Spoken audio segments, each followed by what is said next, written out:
My ex thinks I should keep bending over backwards after he refused the one favor I asked. So, some background, I'm Emily 30F.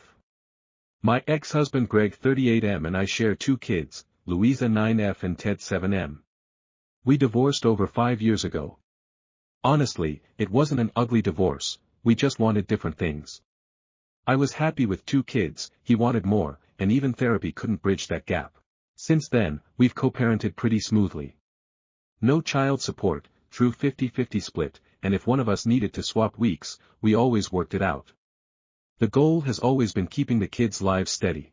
Greg remarried Tessie 38F about 4 years ago. They've got one little boy together and another baby on the way any day now. For my part, I'm engaged to Luke 36M. We've been together 3 years, he's been amazing with the kids, and we're getting married this coming February. We're not one of those blended family brunch every Sunday situations. Greg and I only talk about the kids, and it's usually quick, light, and polite.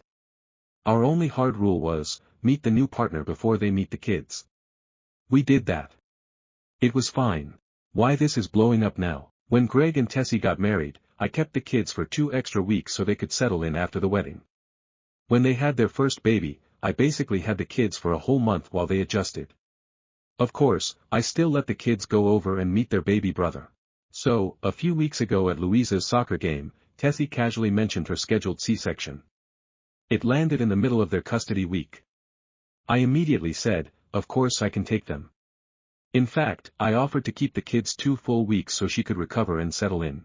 Tessie asked for another week on top of that, and even though I was surprised it's their second baby, not their first rodeo, I said yes.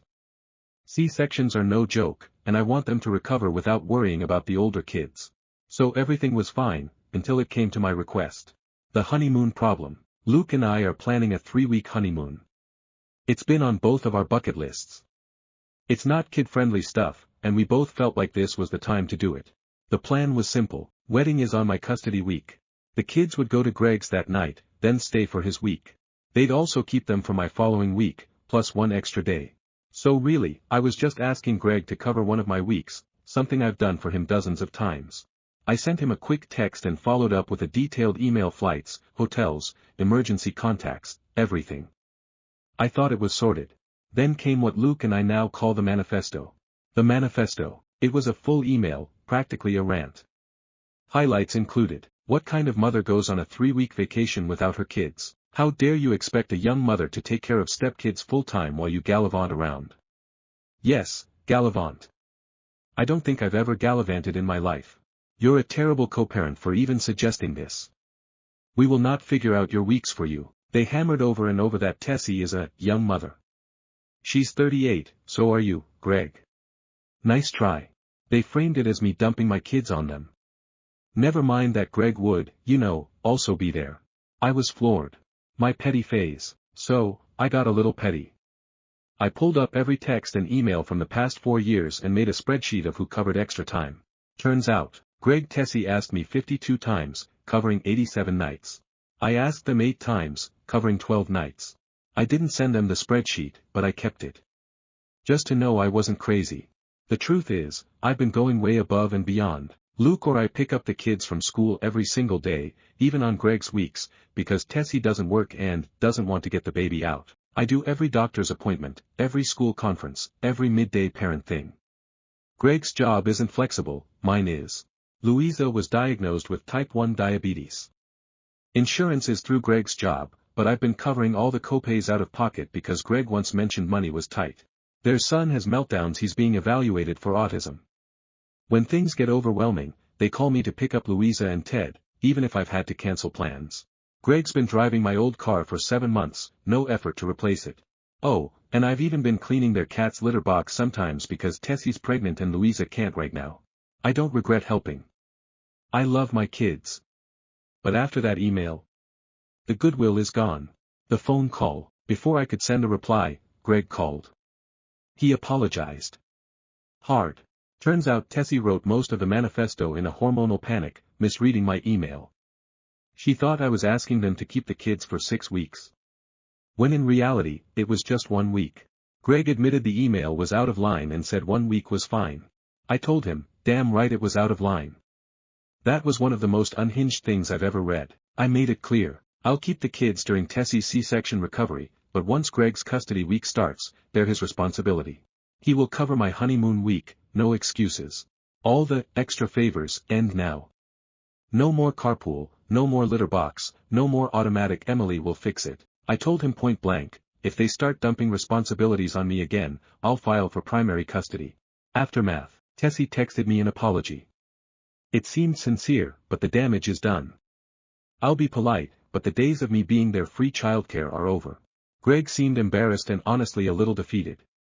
I think he knows he's been leaning on me way too much. As for me, I feel lighter. I'm focused on my wedding, on our honeymoon we're going to Japan, and on my kids. Greg and Tessie will have to rebuild their own village. I did my part.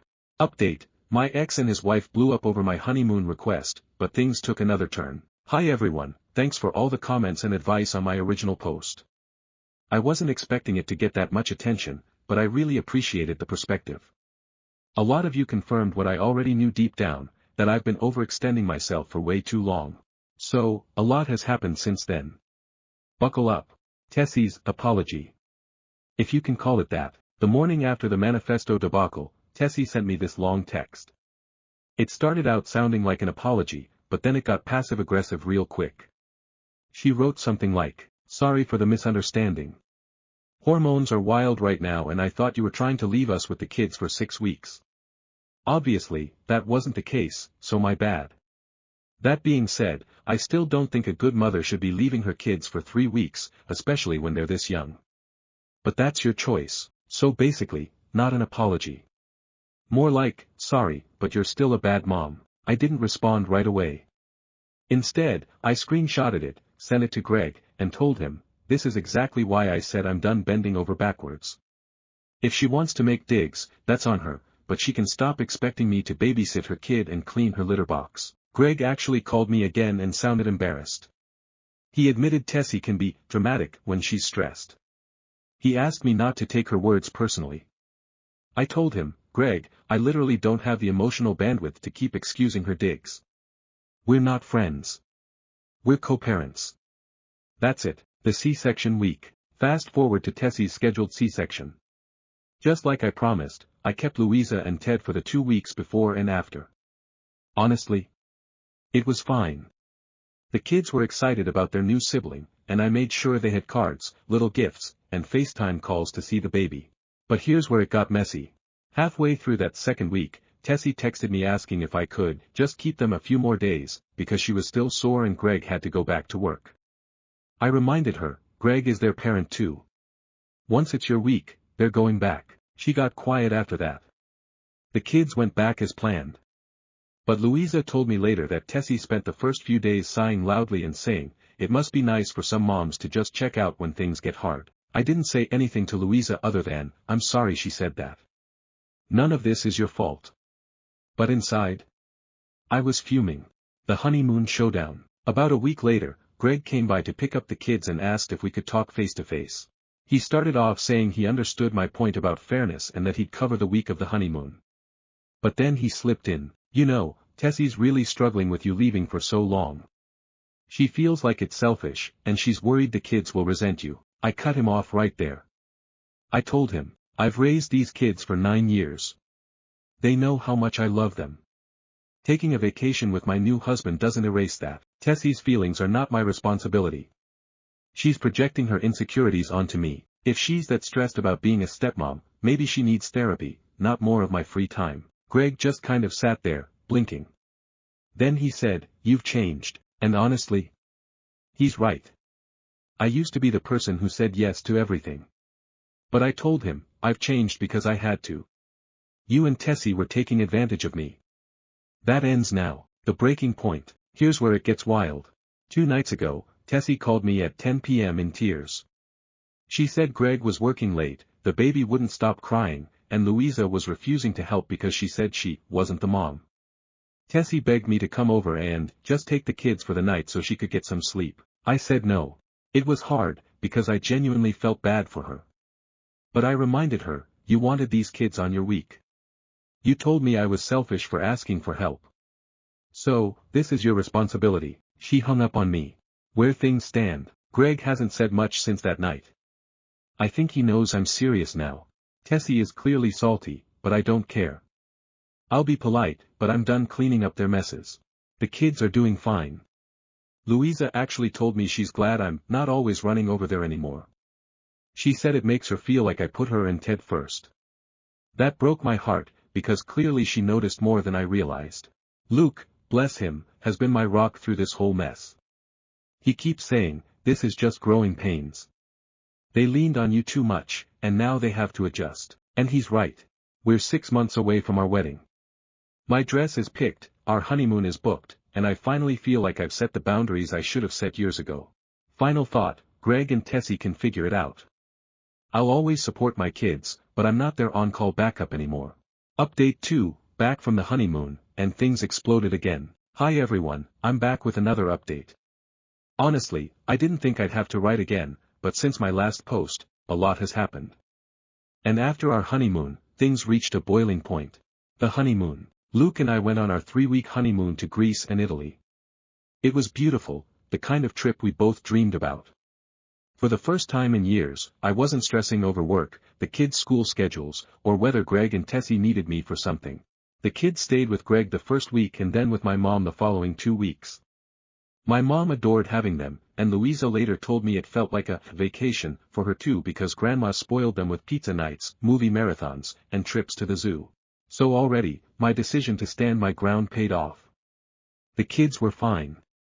No one died. Tessie's world didn't collapse. The cold welcome, when I got back, though. Phew. Greg showed up to drop off the kids, and he barely said 2 words to me. Tessie didn't come along, but Louisa did mention that Tessie had been mad the whole time, because she thought I was abandoning the family. Abandoning. I reminded Louisa gently that going on vacation isn't abandonment and that I'll always come back. She nodded, but I could tell Tessie had been venting within earshot of the kids again. Tessie's neighborhood campaign. Here's where things went off the rails. Apparently, while I was gone, Tessie started venting to other moms in the neighborhood Facebook group. Someone, probably a mutual friend of mine, screenshotted the posts and sent them to me.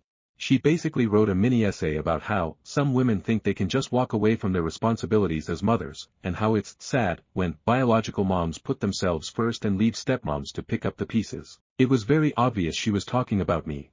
I didn't respond publicly, but a lot of neighbors clapped back. One woman replied, taking a honeymoon isn't neglect, it's called being a human being. Another pointed out that Tessie isn't the kid's bio mom and maybe she should stop trying to compete. That comment got deleted pretty quickly, but I heard Tessie was fuming. The sit down. Greg eventually asked to sit down and talk. Luke came with me because I wasn't about to let this turn into another everyone versus me ambush. Greg started off calm, but Tessie came in hot. She said things like, you don't care about these kids the way I do. Real moms don't take 3 weeks off from parenting. You embarrassed me in front of the neighborhood. At that point, Luke cut in and said, no one embarrassed you. You embarrassed yourself by making our private family business public. Greg just sat there rubbing his temples. I told them both point blank, I am their mother. I don't need to prove that by being on call 24/7. If you can't handle parenting on your weeks, that's a you problem, not a me problem. And if I hear that you're talking about me negatively to the kids again, I will go back to court to adjust custody. That last line made Tessie's face go pale. Greg didn't argue. The kids' perspective. Here's the part that really broke me, though. A few nights later, Louisa told me quietly, Mom, I'm glad you stood up for yourself. I hate it when Tessie says mean things about you. It makes me feel like I have to pick sides, and I don't want to. I hugged her and reassured her that she doesn't have to pick sides and that I love her no matter what. But inside, I was furious. The whole point of co-parenting is supposed to be keeping the kids out of adult drama, and Tessie was dragging her right into it. Where things stand now, I've told Greg communication is strictly through a parenting app moving forward. No more emotional phone calls, no more last-minute begging. If Tessie needs something, she can go through him, and he can message me through the app.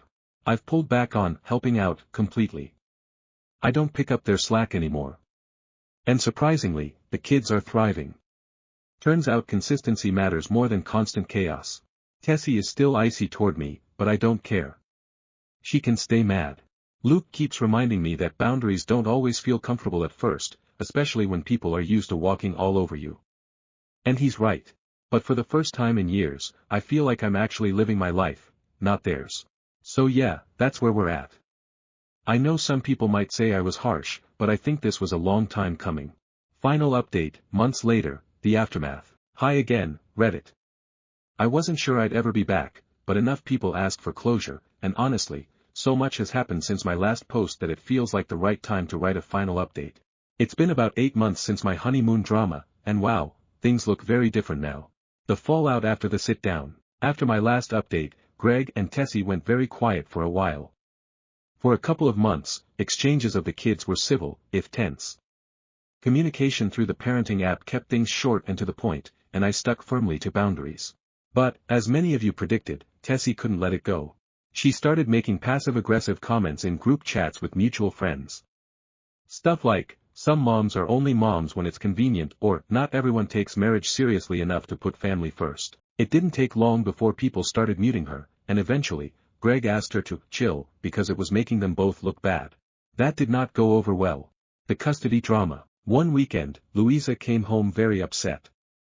Apparently, Tessie had told her, if your mom keeps taking time off for herself, you can always live with us full-time. That crossed a huge line.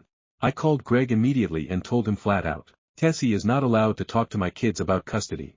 If it happens again, I'll file to revisit the custody agreement. Greg sounded exhausted and just muttered, I'll talk to her. But the damage was done. Louisa and Jacob were more withdrawn after visits. They didn't want to stay at their dad's house as much, and it became clear Tessie's resentment was spilling over onto them. So, I talked to my lawyer. We filed a petition to modify custody to give me primary custody and Greg visitation. My lawyer made the case that Tessie was interfering with co-parenting and creating a toxic environment. The court outcome. After a few months of hearings, mediation, and a mountain of screenshots, the judge ruled in my favor. Now, I have primary custody. Greg has every other weekend and one evening a week. Tessie is not allowed to act as a third parent in legal matters. The judge specifically noted Tessie's over-involvement and how her behavior was harming the kids emotionally. Greg looked defeated in court. Tessie stormed out crying. Where things stand now, the kids are doing so much better. Louisa especially seems more relaxed, like a weight has lifted off her shoulders. She told me, it feels normal again. Tessie has gone full silent treatment. She won't even look at me during pickups. That's fine. Peace and distance are worth more than fake politeness. Greg has been surprisingly cooperative. With less pressure from Tessie to compete with me, he started focusing on just being their dad instead of trying to one-up me. And Luke? He's been incredible. Every time I wavered about whether I was being too harsh, he reminded me, protecting your kids is never harsh. The big realization. Looking back, I realize I spent years letting myself be guilt-tripped into being everyone's safety net. Greg leaned on me, Tessie tried to overshadow me, and I just absorbed it because I didn't want conflict. But once I drew the line, everything changed. Yes, it got messy. Yes, people were angry. But at the end of the day, my kids are happier, healthier, and more secure. That's what matters. So this is it, my final update. I'm not saying things are perfect now. Co-parenting is still work. But for the first time since my divorce, I feel like I'm actually in control of my life again. And honestly, it feels really, really good. Stories number 2. Wibta if I divorce my wife because she does not want me actively involved in raising our children. My wife 31F and I 32M have been together since college and we've been married for 7 years. We have 3 children together and I am sick of either having to step back and let her raise the kids almost as a single mom or fight with her because I did something with our children, even something as simple as feeding them. But that's where I'm at. She wasn't like this when our oldest was born. It started when she was pregnant with our twins. She would always tell me to tidy or run some errands when I wanted to spend time with our child. Then she'd keep him by her side the entire day or she'd go off somewhere if I said we should all spend the day together and focused on our oldest. But when the twins came it was worse. Every time I went to feed or change a baby she was telling me to go back to bed or to run to the store for something.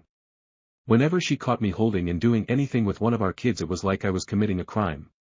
When I'd ask her what the issue was she said there was nothing but I should just make myself useful. Even if I was doing that. One time she was delayed on the phone talking to her sister so I put our oldest to bed and got the twins fed. She freaked out and yelled at me for doing it without her. I told her it wasn't like I went off schedule and she was busy. She said that wasn't the point. Then came the fights about me trying to be with the kids instead of working or running errands. When I took time off I would make sure I got time with the kids and she'd be ready for a fight, and if I didn't let a fight happen she'd yell at me anyway. Whenever I didn't push through she'd find a way to keep the kids from me. I told her it bothered me and she said it was all in my head. Another time she accused me of trying to hog the kids even though I hadn't been home all day. She hated me baby wearing. I was screamed at for picking the kids up from her parents' house one day. She was at an appointment and I was getting out of work, so I thought it made sense. But she told me she decided to leave them with her parents, so I should respect that, and I told her I was just as capable of taking care of them as her. She was hospitalized briefly a couple of months ago, and that's when I reached the point of like, fuck this, we should divorce. I took some days off work so I could be with the kids, and she kept telling me to go back to work and let the kids stay with her parents until she got home. And she was screaming at me while she was in the hospital because I had the kids. She sent her parents to try and take them off me twice. When she recovered I told her this couldn't continue, and if this was the way things would be we should divorce, and she screamed and said I would be an to destroy our family and break up our kids' stability. Even my own parents told me I should find a way to make it work. But she won't even sit down and talk to me. Therapy is out of the question on her part, and I don't want the kids to see us fight every time I interact with even one of them. Whipped it to divorce. Comments. Commenter 1. NTA, but TBH, she does need therapy badly, but if you want to divorce you should really document this behavior and get your shit together because she's going to go for full custody. Reply. I have some stuff already documented. A lot of texts and voice messages that were sent. And I wrote a log while she was in the hospital about specific incidents. Commenter 2. Listen, there is something seriously wrong here, she needs help. If I were you I'd talk to her parents privately and try get to the bottom of what is wrong. My first thought throughout reading this is, was she abused as a child? It sounds like it, cause she afraid of you being alone with them. You can't go on this and you don't deserve to be treated like this. Reply. They see nothing wrong with her behavior. And she won't entertain talking to me either, so I don't know what I can do.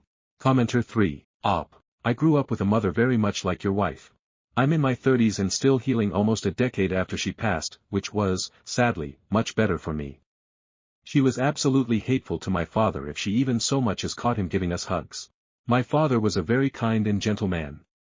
He was abused and cowed by her yelling eventually until he was a shell of himself and died when I was 15 due to constant stress. He was otherwise very healthy. I remember wanting nothing more in my life than for my father to divorce her and take us with him from a young age. I believe one if not both of my sisters wanted the same. Or at least try for partial so we could choose him when we were old enough for the courts to let us decide. Her yelling is so much like my mom. She also punished us for wanting to spend time with, especially me, because I found it worth it, so it didn't deter me. I was nearly constantly bruised physically, but she did a good job of hiding that it was beating and not just spanking. I'm absolutely against spanking, I'm just making the difference here. Please do for your children what my father could not. Leave and be at least a safe haven at least half the time, if not full custody. Try for full though. Let nobody make you think they need their mother. No child needs that kind of mother. Maybe she only yells at you now, but that will change as they age and grow personalities and don't need her quite as much. You can do everything she can as a parent without the terrible abuse, because yelling is verbal abuse even if it's not directed at the kids just now. They still hear it or sense discord. If you wait she will turn the children against you and possibly get them to lie about abuse to keep custody. I'm incredibly proud you are saving up evidence. Please make copies of everything and send them to a very private place. Use a password she can never guess. Is your wife tech-savvy? If so, be even more careful. I pray you live in a state that allows recordings. Don't give her any clue what's coming or she may try to prep the oldest to lie. Make her think you are mostly cowed out of the idea of divorce. Let her scream to collect evidence, especially in texts if recording isn't allowed, though voicemails may not count even if recording isn't permitted. Thank you for already planning to do what my dad wasn't able to. You will rescue those kids. My mom yelled constantly and even hearing someone raise their voice now is still extremely difficult. I'm so proud of you for already knowing what you need to do and taking action. You are a good dad. Don't let anyone tell you won't get custody, either. Men who fight for custody are actually slightly more likely to get it than women according to modern statistics. Commenter 4. NTA. Parenting is supposed to be a partnership, not one person gatekeeping the kids while the other gets treated like an outsider. You've tried communicating, you've offered therapy, and she still refuses to even talk it out. That's not just a parenting issue, that's a control and respect issue. Your kids deserve to have a voice in their upbringing. Divorce isn't destroying the family, her refusal to co-parent already is. Stories number 3. My boss scheduled a meeting to warn me my breasts are inappropriate. Hello, I'm a girl in 20s, and I work for a small-size company. Today, my boss scheduled a meeting to discuss my behaviors, so I went in there confused. And, the meeting was even more confusing because he started saying he wanted to address my inappropriate behaviors at work before he gets the HR involved.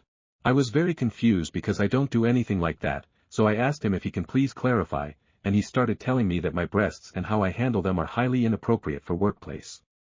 And, he was saying again that he wanted to talk about them and give me a warning before getting the HR involved. What he was getting at was this. I have bigger than average breasts, so since I was younger, I've had a habit of resting them on a table or a desk when I sit. Or, I put one of my arms under them or cross my arms underneath to support them. By the way, I don't rest them on the desk much when I'm around other people. I mostly do that when I'm on my desk. And, if I do that around other people, it's primarily when I'm typing the meeting notes because I'm leaning forward to type, or sometimes it's just naturally like that because I'm a bit short. So, for the most of times when I'm around others, I just have my arms underneath. And, he said that that's inappropriate to keep accentuating them or displaying them like that during a meeting and at work because they are sexual. But besides supporting them or just resting them, I don't do anything else like accentuating like he was saying or anything inappropriate.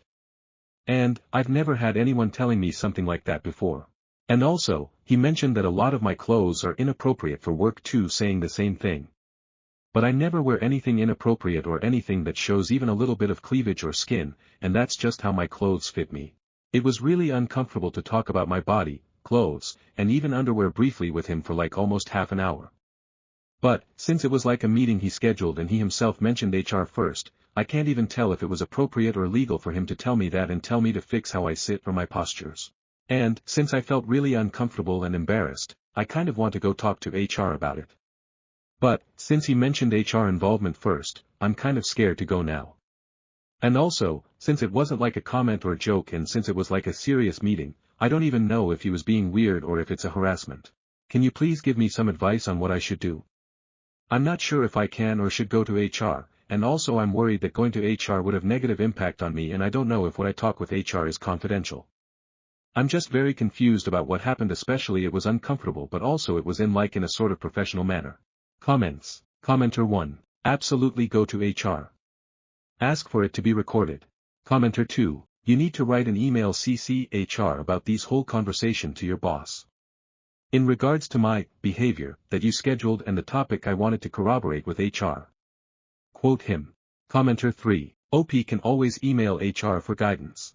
Copy and boss, thank him for trying to spare you from HR through the private half-hour meeting to discuss your breasts instead, but you need HR's guidance because you're unable to reduce their size and are not sure what reasonable accommodations might be available to assist you with not violating your boss's specific body posture and positioning requirements. Commenter 4. Agree with others that you should go to HR. But always remember HR works for the company, not for you. Protect yourself. Record and document everything you can. Stories number 4. Aita for not wanting my stepsister live with me even though it would make her life easier. This is gonna need some context, but feel free to skip to the bottom for a TLDR. I was debating whether or not to post this, but seeing as nobody from my inner circle can be neutral on the topic, I'll look for advice on the internet. When I now 29F was 14, it came out that my dad had been living a whole another life behind his wife's and my mom's back, one where he had a 1-year-old daughter now 16F with his employee. Back then, it was a huge deal. My brother now 31 refused to speak to our dad for a whole year, and I couldn't look him in the eye ever since. Now, I don't know if our mom knew or if she just didn't care, but I remember her being very desperate to keep her husband. Perhaps it was because he was the breadwinner and made quite a lot, who knows, but eventually, after many therapy sessions and counseling, they stayed together. That didn't mean his other family was brick-walled as you'd think would be appropriate. In fact, my dad stopped going out with the other woman, but they remained friends, and my mom and her had some sort of sister-wives vibes going on. It was just weird. On every holiday, there'd be this woman who knowingly and willingly almost destroyed another family. Yes, she was aware our dad was married, and didn't care, and this baby who me and my brother were meant to treat like a sibling. We haven't felt like a family since. My brother refused to participate in holidays like Christmas or Easter for a few years, then came around when I'll call my stepsister this for clarity's sake, was 4 years old, and decided he'd be a brother to her. It was a very sudden switch, though he still doesn't speak to our father or Ally's mom. Maybe I'm jaded, but I never saw Ally's mom as anything but a homewrecker and a terrible person, and Ally as a result of that.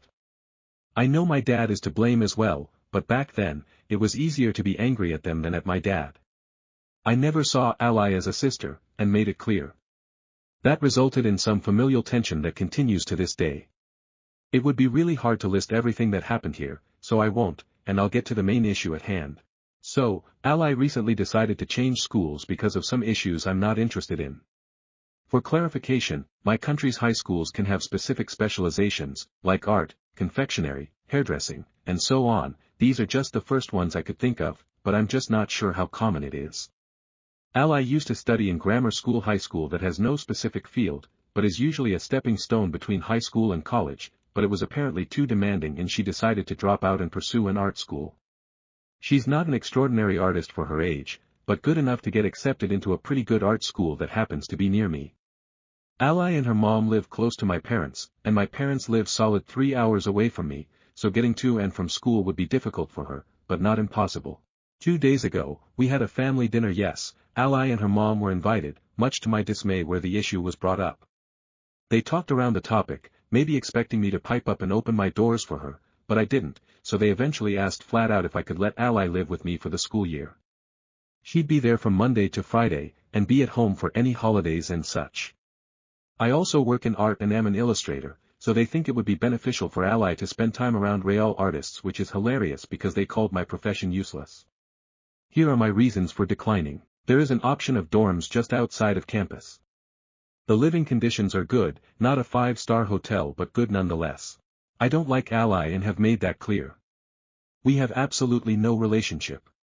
Aside from her being blood related, there's nothing about her that would convince me to take her in. My brother lives closer to the art school, like an hour away. It's not right around the corner, but doable, plus he actually likes Ally. When I needed help and came to Ally's mom as a Hail Mary, she laughed me out of the door and said that we're not family, so for her to insist we are, in fact, a family now is both irritating and funny. I have a pretty modest apartment. Yes, I have 2 rooms, but I'm renting out the other for my best friend. They didn't ask me nicely, they demanded, and when I showed hesitation, they immediately descended upon me like a pack of vultures.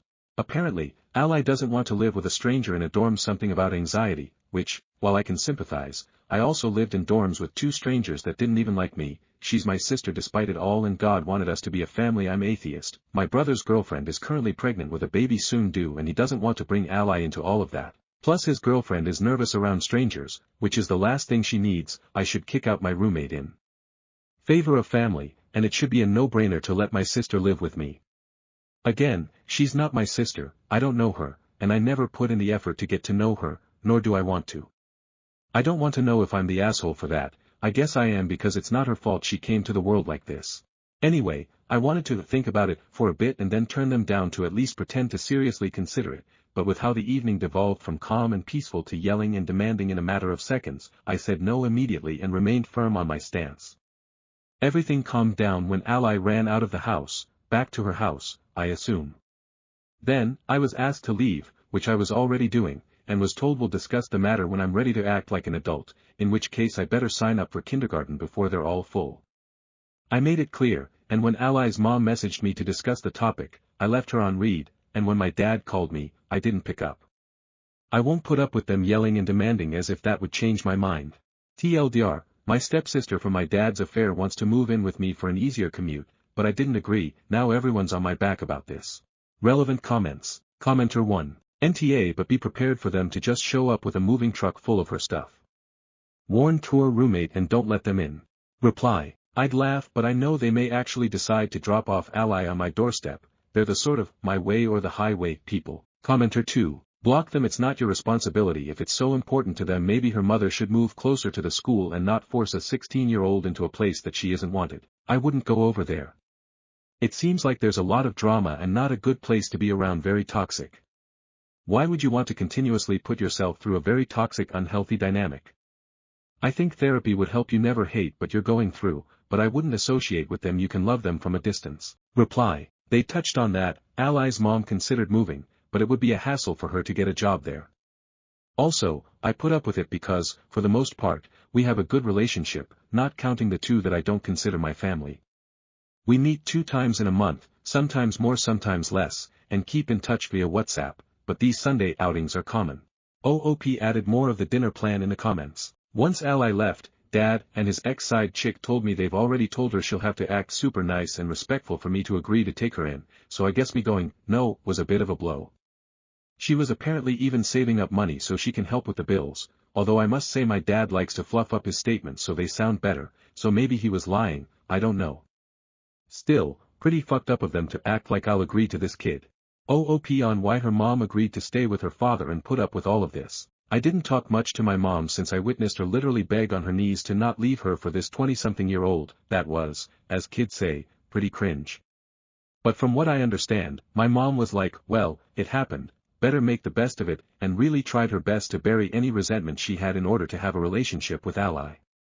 Besides, she's an immigrant and literally has no one else here, and moving back to her country was not possible, so she stayed despite everything.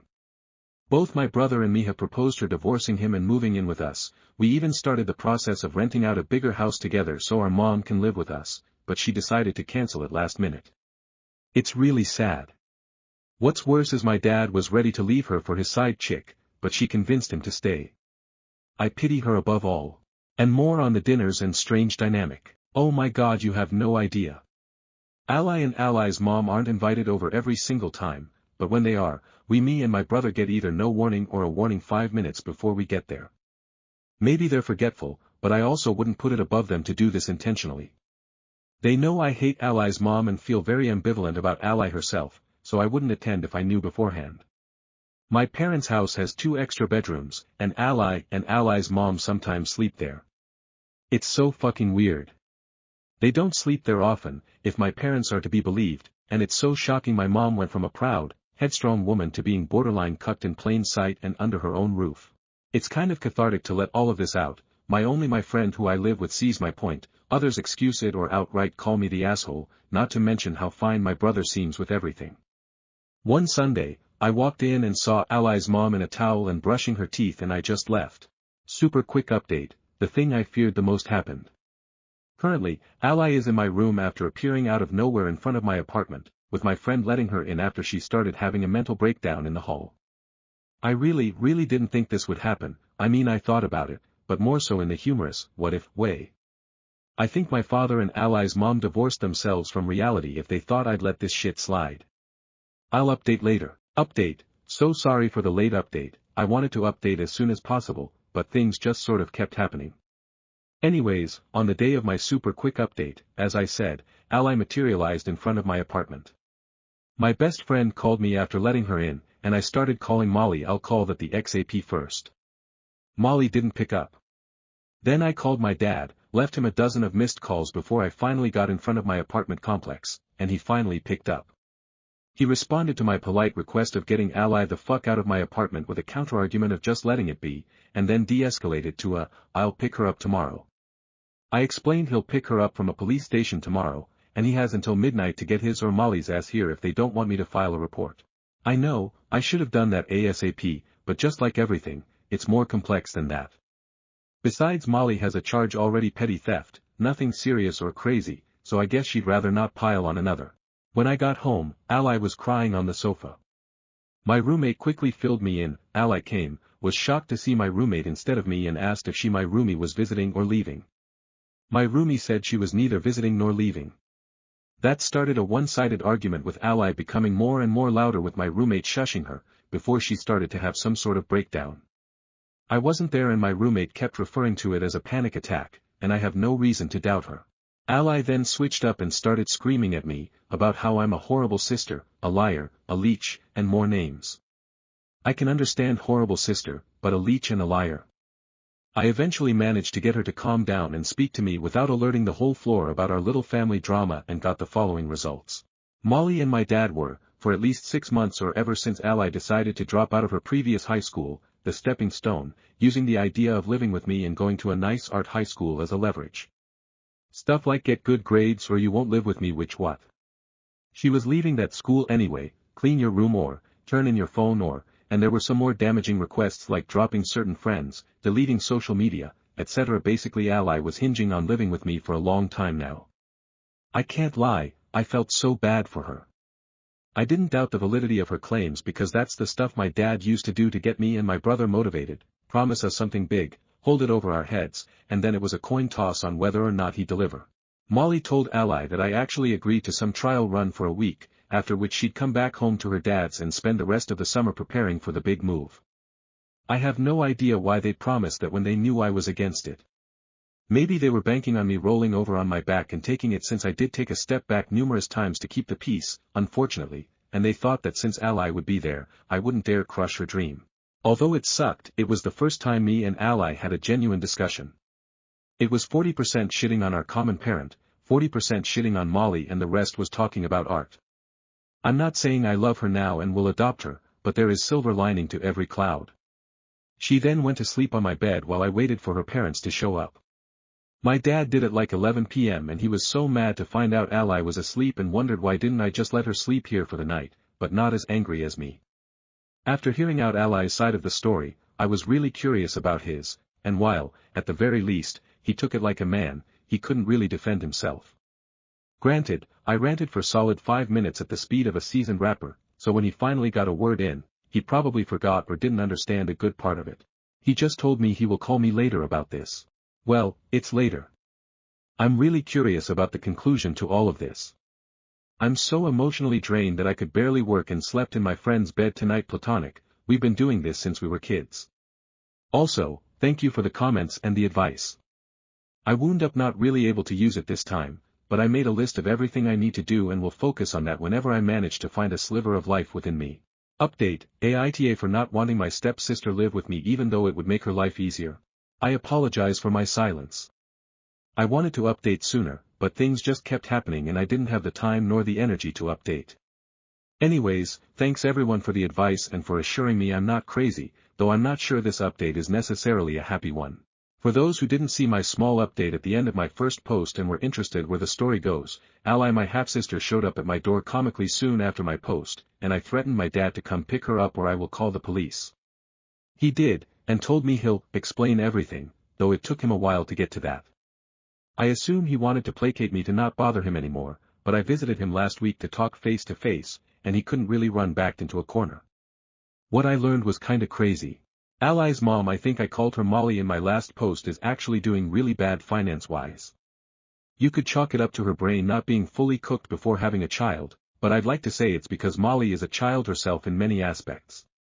Something traumatic childhood something armchair psychologist. I don't know, and I don't care, because she really fucked over her daughter. Turns out, she took on a lot of loans, yet with her job, it was very unlikely she'd pay it off in a foreseeable future. Therefore, she is currently going through execution. I'm not sure if that's the right word, but basically she's losing everything to pay off her debts. This also means the state is taking a cut from her salary, leaving her with a livable wage. That's not really enough to live off of, right? Molly decided to sell her apartment and move into something smaller. Originally, she wanted to live in my dad's house, but my mom put her foot down a while ago about Molly and Ally being forbidden from staying at their house for more than a week in special occasions, like when the apartment complex where Molly was staying was going through repairs. Molly wanted to move into a very small, studio apartment it's called I think. And that would mean she'd be living in this tiny apartment with Ally, which would be pretty cramped. I've seen the apartment, it's basically glorified chicken coop, which is why they tried to put the responsibility on me. They really hoped I would take it upon myself, lol. Not many people are going to be happy about this, but I let Ally stay with me for a little while, but it was impossible to live with her, low-key. I won't go into details, but Ally is clearly a troubled person and I've never noticed since I was never around her for too long. She has night terrors and my best friend is a very light sleeper with a physically demanding job, so she was absolutely exhausted the whole time Ally was staying. Ally also wasn't really cleaning up after herself and stole my watch, so I told my dad to figure it out because I won't be putting up with this. He practically begged for me to take Ally in and that she'll get better, which I can believe the burden would lessen over time, but I'm not willing to go through all of that before it does, and finally offered I will take her in if she goes to therapy, but Molly's mom doesn't believe in therapy, which is weirdly not shocking at all. I thought my dad would take her in, but my mom was very much against it and they had a fight over it. My mom had a panic attack and was hospitalized later, so Ally was sent back to her mom. Molly was pissed, but she was pissed at me. In her words, I'm the only one who can reserve space for her, but I'm unwilling because I hate her and Ally. Hate is a strong word, but it's a part of it. My brother also laid into me, even though he has a fucking house, but oh no, I'm the one meant to suffer because his girlfriend recently gave birth. Like I don't care. Same guy who said, blood should be thicker than water, when I told him that my friend lives at my place and I'm not willing to move her out for Ally, but I guess my blood doesn't count. Things are in a limbo. My dad is still trying to convince my mom. Between that, he's making snide comments at me, Molly is sending me passive-aggressive messages and my brother looks at me sideways.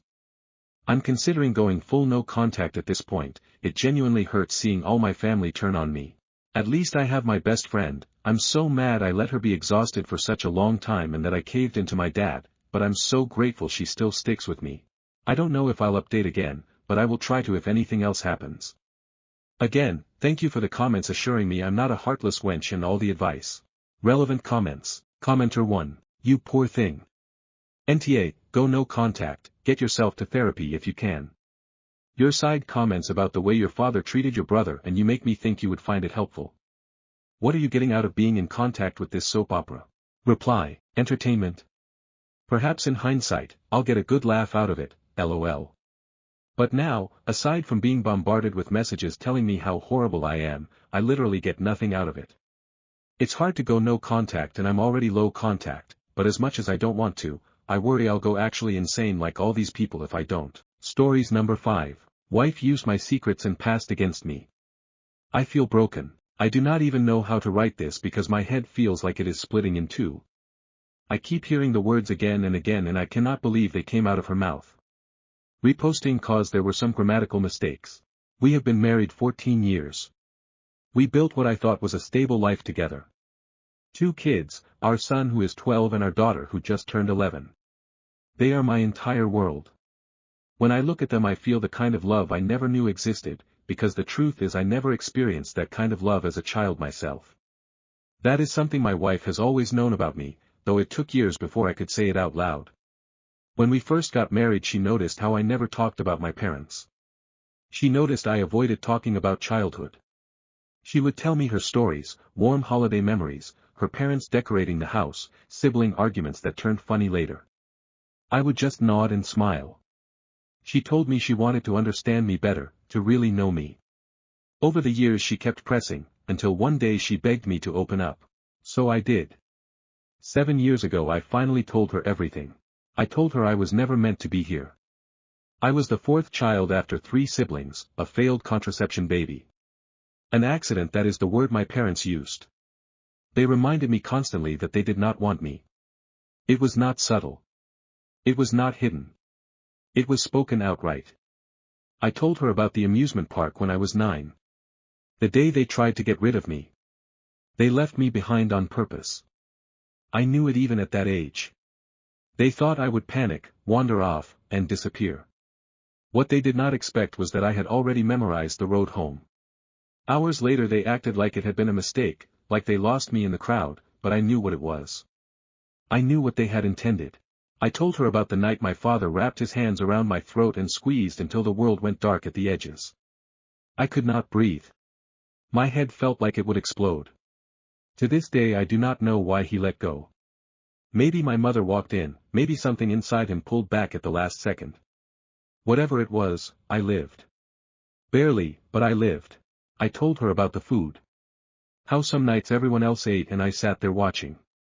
Not because we were poor. We had enough. But because I was excluded. If they bought something good, they shared it among themselves, never with me. I remember sitting at that table as a child, stomach empty, watching them laugh while I pretended not to exist.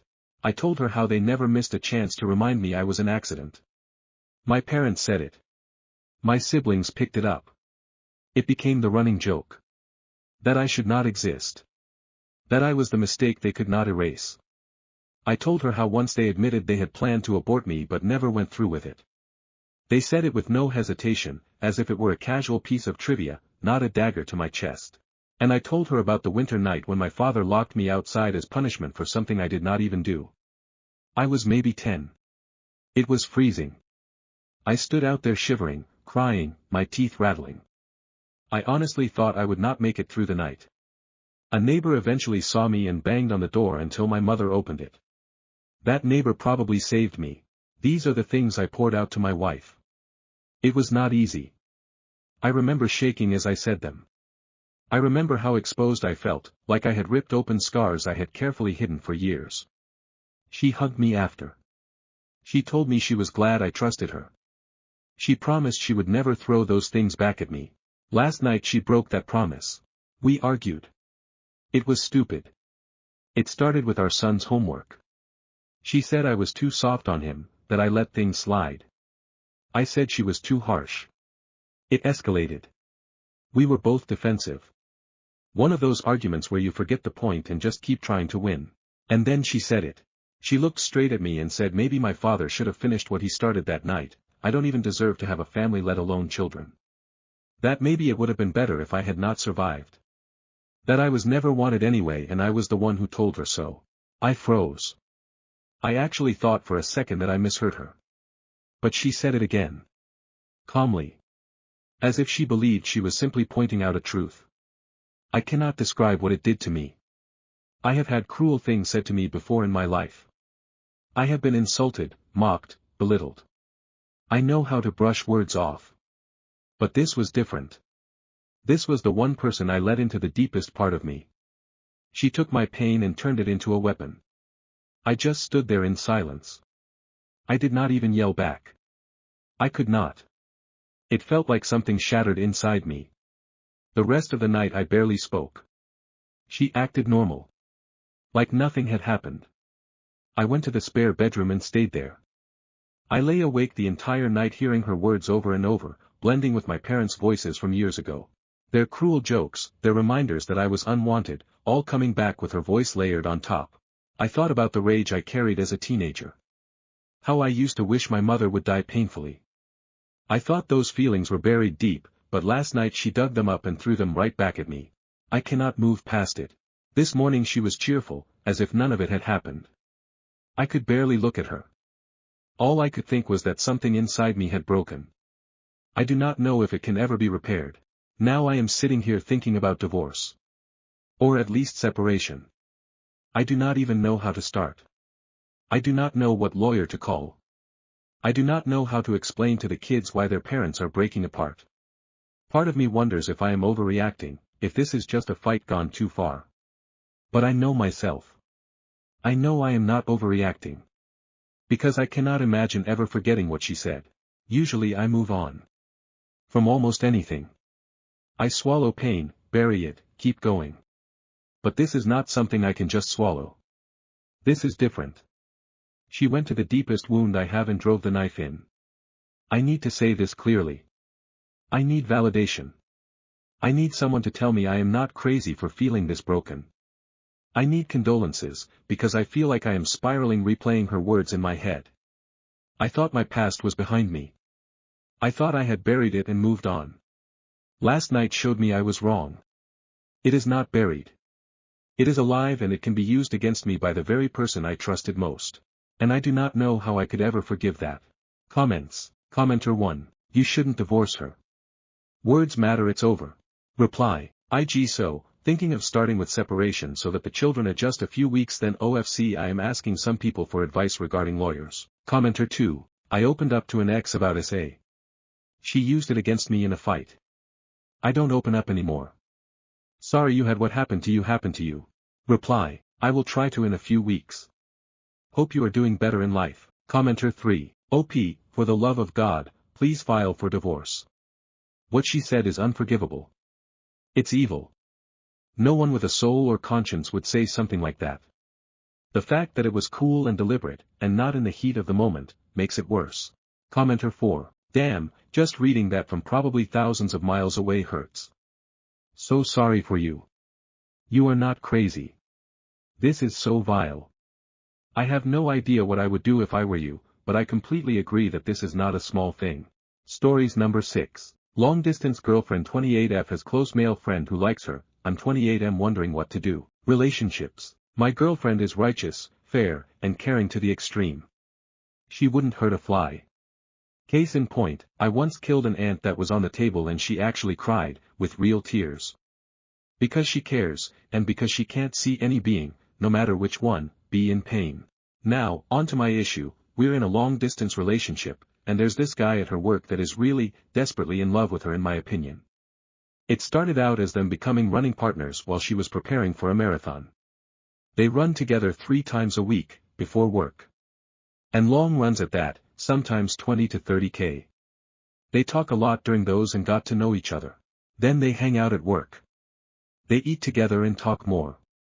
They are both kind of foodies actually, that's one of the special things between me and her, so they exchange things they cooked, for example jam in exchange for honey, homemade bread, things like that. Then sometimes they go to parties together, though as far as I know, he's invited her a couple of times and she's always declined to go to a party just with him. If they are at a party together, it's because it's a group thing and they belong to the same group of people. Anyway, they go to parties and I think they hang out nicely there too. Lastly, although she declines to go party one-on-one with him, they do hang out together on Sunday afternoons and the like. So, I'm 100% sure that this guy is super into her. He does everything he can to hang out with her. Now on to her side. She wouldn't hurt me. I was wondering for a while whether she was capable of cheating behind my back and not telling me, in other words, her version of not hurting me. But I'm pretty sure that's not an option, because we see each other often, every 2 weeks, and it's miraculously amazing every single time. Mind-blowing. Never seen such synergy in any couple. Everything, the conversation, the love, the activities we do, the sex, absolutely everything. We talk on the phone all the time. Every single evening. There's literally no available time in which she could actually cheat on me, unless they meet from 4 a.m. to 6 a.m. or something ridiculous like that. She's pretty blunt. I don't think she would hide something like that. She's not the type to be afraid to break up. I think if she felt like it she'd just do it, because it would feel right. Having said all this, I don't know what to do. Just like I'm 100% sure that the guy would love to be in a couple with her, I think she is also not indifferent and she would definitely go for it if she weren't with me. They're a pretty good match, they have similar backgrounds, more similar than her and I, they work at the same place and like hanging out at the same spots, they speak the same language whereas with me she has to speak in English, none of us are native. He's a cool guy, young, smart, sportsy, he's got a lot going for him. It's a funny situation. On the one hand, it's super awesome to have a girl that's so true to you. I'm really sure she's not cheating. That's not the problem here. On the other hand, I'm also pretty damn sure that if we weren't together, she'd be with that guy. It would just make absolutely no sense to not be with him. So the question is that an okay situation? Could one see it as her just keeping the guy as a backup in case we break up, and is that an okay thing to do? Is it an indication that I'm not showing her enough proof of my affection, and she believes there's a possibility of breakup? Alternatively, she's somewhat naive about many things. Is it actually possible that she doesn't notice anything, that she really thinks they're just friends and he has no special intentions?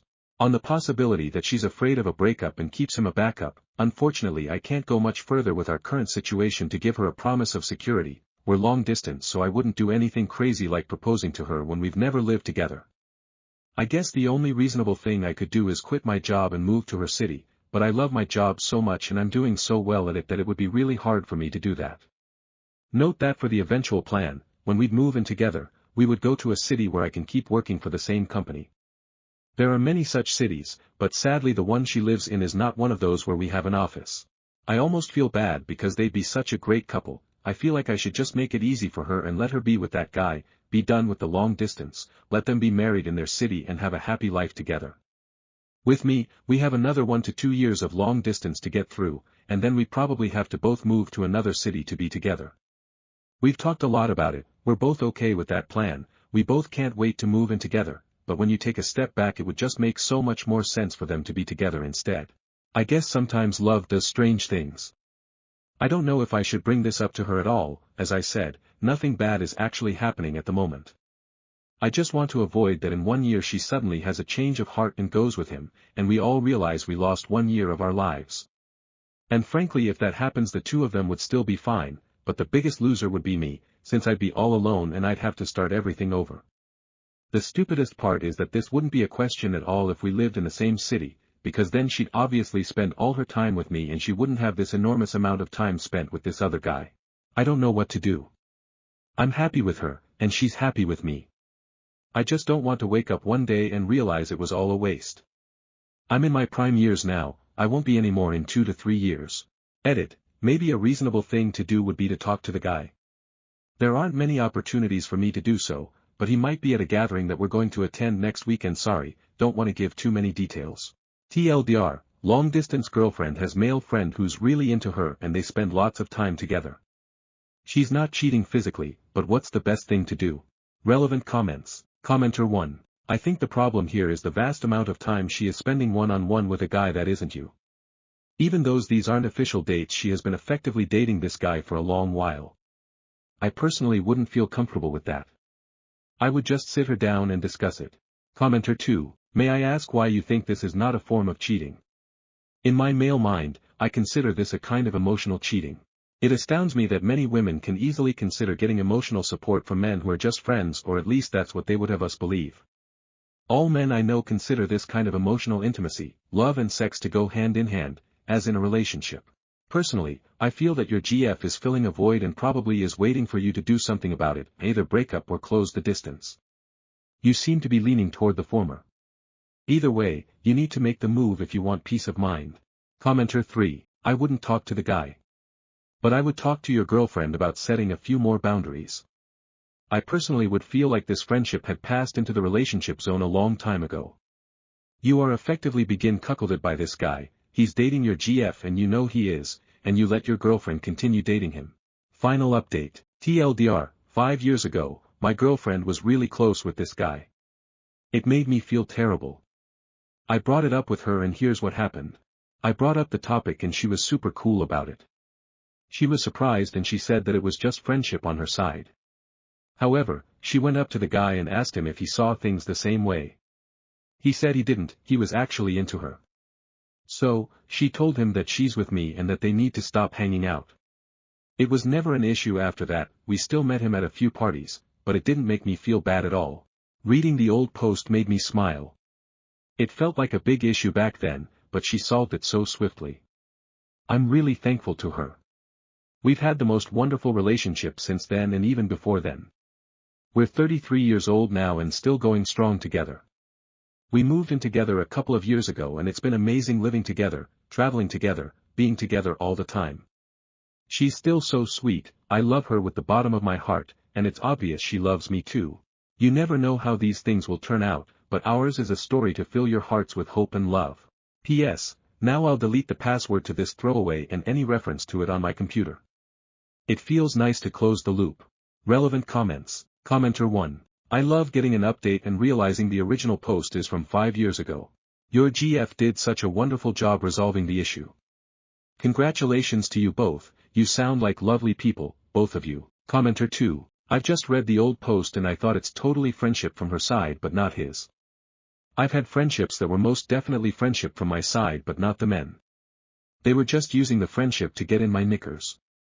I always had male friends but stopped because it was too much trouble and it was always twisted into being the bad guy. So glad you got things sorted by just speaking to her about it. Followed by her having a conversation. Lovely to hear you still together and very much in love. Commenter 3. I feel like it's really interesting to note that someone in the original comments section called what was going on emotionally cheating basically because the friend was a platonic support system for her. That's not what emotional cheating is, otherwise my bisexual self would be constantly cheating on my husband because every single one of my friends is a potential romantic interest. Friends provide support, emotional support. The idea that you can only receive emotional support from your spouse or partner is incredibly hard to live with. We are social beings and if the only person you can lean on is your spouse, that really limits options if you're going through a time when your spouse needs to lean on you and it would be unfair to lean back. Look up the ring circle of venting if you don't know what kind of situation would call for this.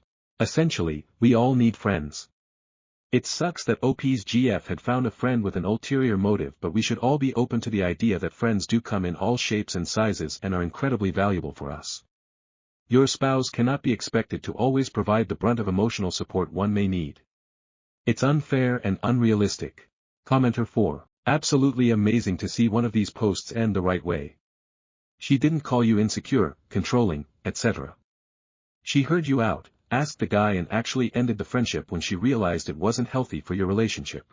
After seeing people rake various OPs over the coals for having concerns about their partner's friends over the years, people refuse to cut friends off who have feelings for them, etc. It's so refreshing that you guys communicated and handled this the way two adults who love each other should.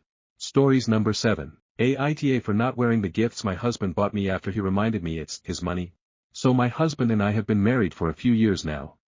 He's generally a good guy, but recently he's been making these little comments that rub me the wrong way.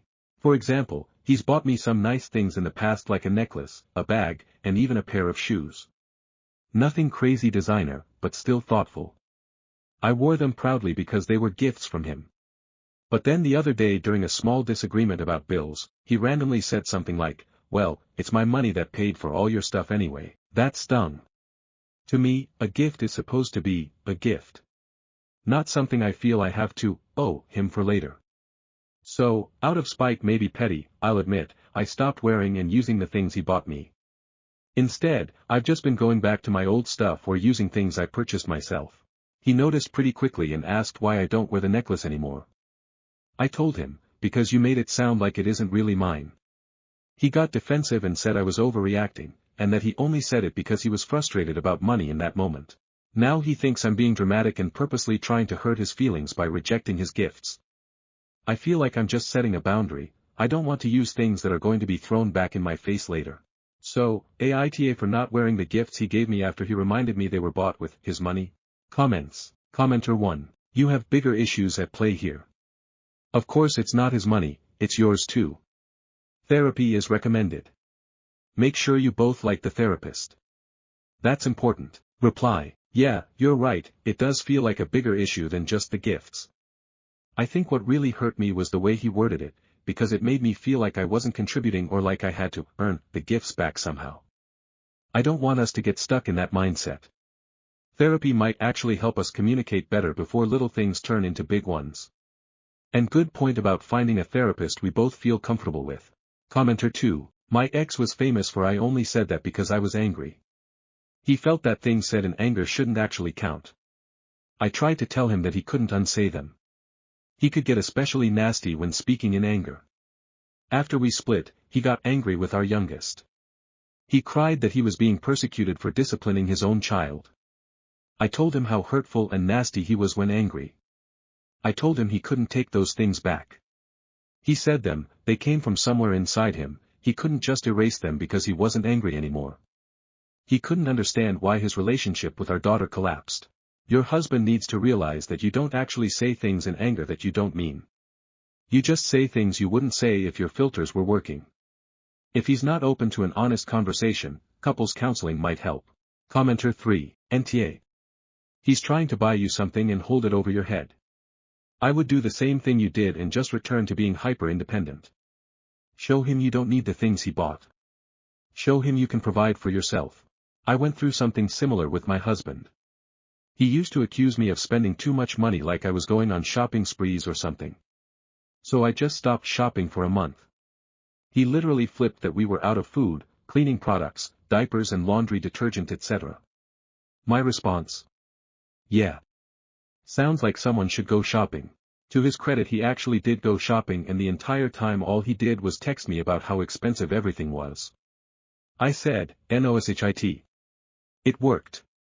Now we see eye to eye on budgeting money. We just set money aside for certain things like kids back to school shopping etc. Stories number 8. Aita for not letting my daughter's boyfriend propose at my vow renewal.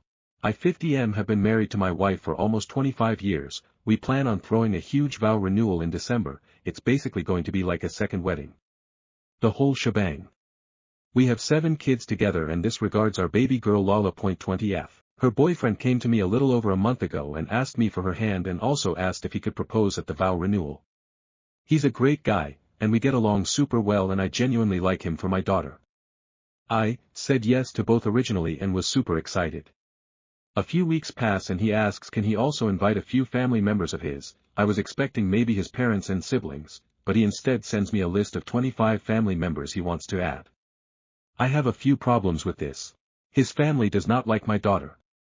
They are Asian and do not like that their son is with a black woman. And considering nearly everyone else there will be black, to be fair my daughter says he always sticks up for her, and I have witnessed this myself. He expects us to fund these people. Like regular guest. As I mentioned this would be just like a wedding. So 25 extra people is a lot of money. I told him I couldn't accommodate that many people. He got angry and said I was ruining his special moment and that I don't really care about Lala and said I can't do anything if they just show up. I said they absolutely will not show up. I then told him he still had my hand to marry my daughter, but he was not allowed to propose at the vow renewal. Now him, his family, and my 2 sons both say I was being an asshole and should just suck it up. But my other kids and my wife say that I'm not an asshole and that he's crazy. Obviously Lala does not know about any of this. Comments. Commenter 1. NTA. And he's not the great guy you think he is. The fact that he made the comment about you not being able to do anything they just showed up tells you exactly what kind of person he is. Commenter 2. Yeah, I gotta say I think it's time to bring OP's daughter into the loop. This is pretty hostile and egregious behavior and she needs to know about it before potentially agreeing to marry him. OP, imagine that after their wedding he stops sticking up for her and things deteriorate. Would you feel rotten for having had this information about his character and having not shared it with her? She's an adult and if she's mature enough to get married, she's mature enough to value honesty and open communication over a fairy tale surprise, even if she's momentarily disappointed. Sticking up for someone in the moment is great. But knowing his family doesn't like her and it's a racial thing, he wants to bring 25 of them to an event celebrating your love with your wife and where their worst fear him permanently attached to her will be sprung on them. That's just asking for a disaster. A reasonable person would want to protect their future spouse from such vitriol during such an intimate moment, and certainly wouldn't want to stoke any flames by forcing it to occur at another big event where any confrontation will have to take place in front of everyone she loves. Commenter 3. NTA. Everything else aside, if I were your daughter I wouldn't want to be proposed on my parents' vow renewals. Like, I want my own moment, WTF. Commenter 4. Why do people want to propose at other people's events? It's, like, the weirdest thing. I get that the family is all gathered, but still. Stories number 9. My wife 28F's best friend 24F decided to kiss me 26M. TLDR, my wife's best friend kissed me during a lapse in judgment and I haven't told my wife yet. This happened on Friday, and I've taken the weekend to process it, but I still don't know what to do. I somehow ended up kissing my wife's best friend, who we'll call Amy. Also, this is a throwaway account, as my main is too identifiable. Some backstory. On Friday, Amy needed someone to pick up her 3-year-old from daycare since she was working late and had a date planned. I didn't know about the date at the time. Amy is a single mom who left her abusive ex about not long after their kid was born and is still involved in ongoing custody and abuse cases in court. My wife and I have been helping with childcare since the breakup, as Amy's ex and his family are apparently unreliable, and her own parents seem to have a similar attitude. We often help with daycare pickups or weekend babysitting, especially since Amy works odd shifts at the hospital. I spend more time with the child because I work a regular 9 to 5, and my manager is more relaxed than my wife's crazy schedule and boss. None of this has ever been an issue. In fact, it's helped my wife and I prepare for having our own child someday and understand the work that goes into parenting. We also know Amy is going back to school in the fall to study healthcare and will likely need continued support with childcare. Our friends have pointed out that I haven't been playing dad for a child that's not mine, and this is what changed my wife and my minds on actually wanting our own kids. Friday, I picked up the kid from daycare after work and stopped for groceries before heading home to pick up my wife and go to a friend's place for game night. They're also great with having the kid around. Around 8 p.m., Amy texted my wife to say she was on her way to pick up the kid. When she arrived, she looked exhausted. I packed up the kid's things and carried him to the car. While swapping the car seat back into Amy's car, we made small talk about her day. That's when she mentioned her date had flaked. He found out from a friend that she had a kid and hadn't told him. This isn't the first time it's happened.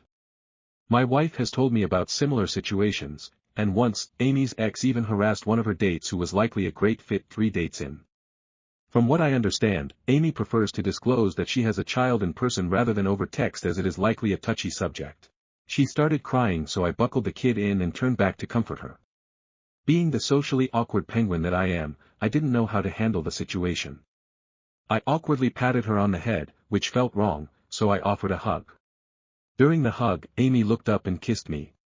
I froze. By the time I processed what had happened, she had pulled away and said she should get home to bed. I was stunned and didn't know what to do, so I went back inside and continued game night. I told my wife that Amy's date had flaked. I know Amy caught her up on the details of the failed date on Saturday, because my wife spilled the tea, but there was no mention of the hug or kiss. I still haven't told my wife about the kiss, and I'm not sure what to do. Part of me thinks I should tell her, but I worry she'd lose a friend over what I believe was a lapse in judgment on Amy's part.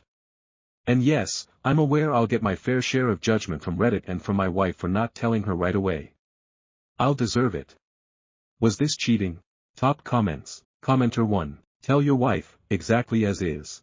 No, it's not cheating, but God help you if Amy confesses first and then you are capital F fucked, bro. You cannot ever be in isolation with Amy ever again. She loses that right permanently. No car rides alone. Nope, permanently off the table. Commenter 2, regardless of whose fault it was, your wife deserves to know. And it would be better that it came from you so it doesn't come out any other way than the truth. Not saying Amy would lie and say you initiated it, but it would be best to have all your ducks in a row and there isn't any discrepancy in the truth, because if Amy was the type of woman capable of kissing her friend's husband, then what else could she be capable of? Commenter 3, a kiss without consent is wrong. Addressing it openly with your wife makes it clear you value her trust over avoiding awkwardness. Commenter 4, how is not telling your wife even on the table? You want to protect your wife's friend more than your wife. Commenter 5, every day, every hour, every minute that you continue to not tell your wife is betraying your wife and your marriage. Do with that what you will. Update, if you haven't read the previous post, it's clear that I had a lot to take away from this situation and work on. To clear up a couple of questions and comments. Our friend group has a 13-year age gap from youngest to oldest. Most of us have or had siblings in the group, which is why we have such a difference in ages. I am autistic and have an issue with dealing with most uncomfortable situations. The kiss was on the lips and yes, I froze in the situation. It didn't come across to me as anything other than odd. I thought about telling my wife right away but was uncomfortable doing so in front of the others, so didn't at the time. It was playing on my mind for the rest of game night and had me unsure what it was and if it was important to tell her. After the initial post, I left work early to inform my wife what happened on Friday. After 2 long hours, we had a few things to deal with. We agreed I was wrong for not telling her about it right away, which is no surprise, but she was thankful I told her. We promised to work on our relationship and communication. After work the following day, following a commenter's advice, we took a trip to get out of town for a few days and go camping. This has helped us reconnect and reminded us of why we got married in the first place. We got back to town today, and my wife had invited Amy over in the evening to discuss what happened. My wife decided that she wanted to further talk about what happened in person after she spoke to her initially on Monday.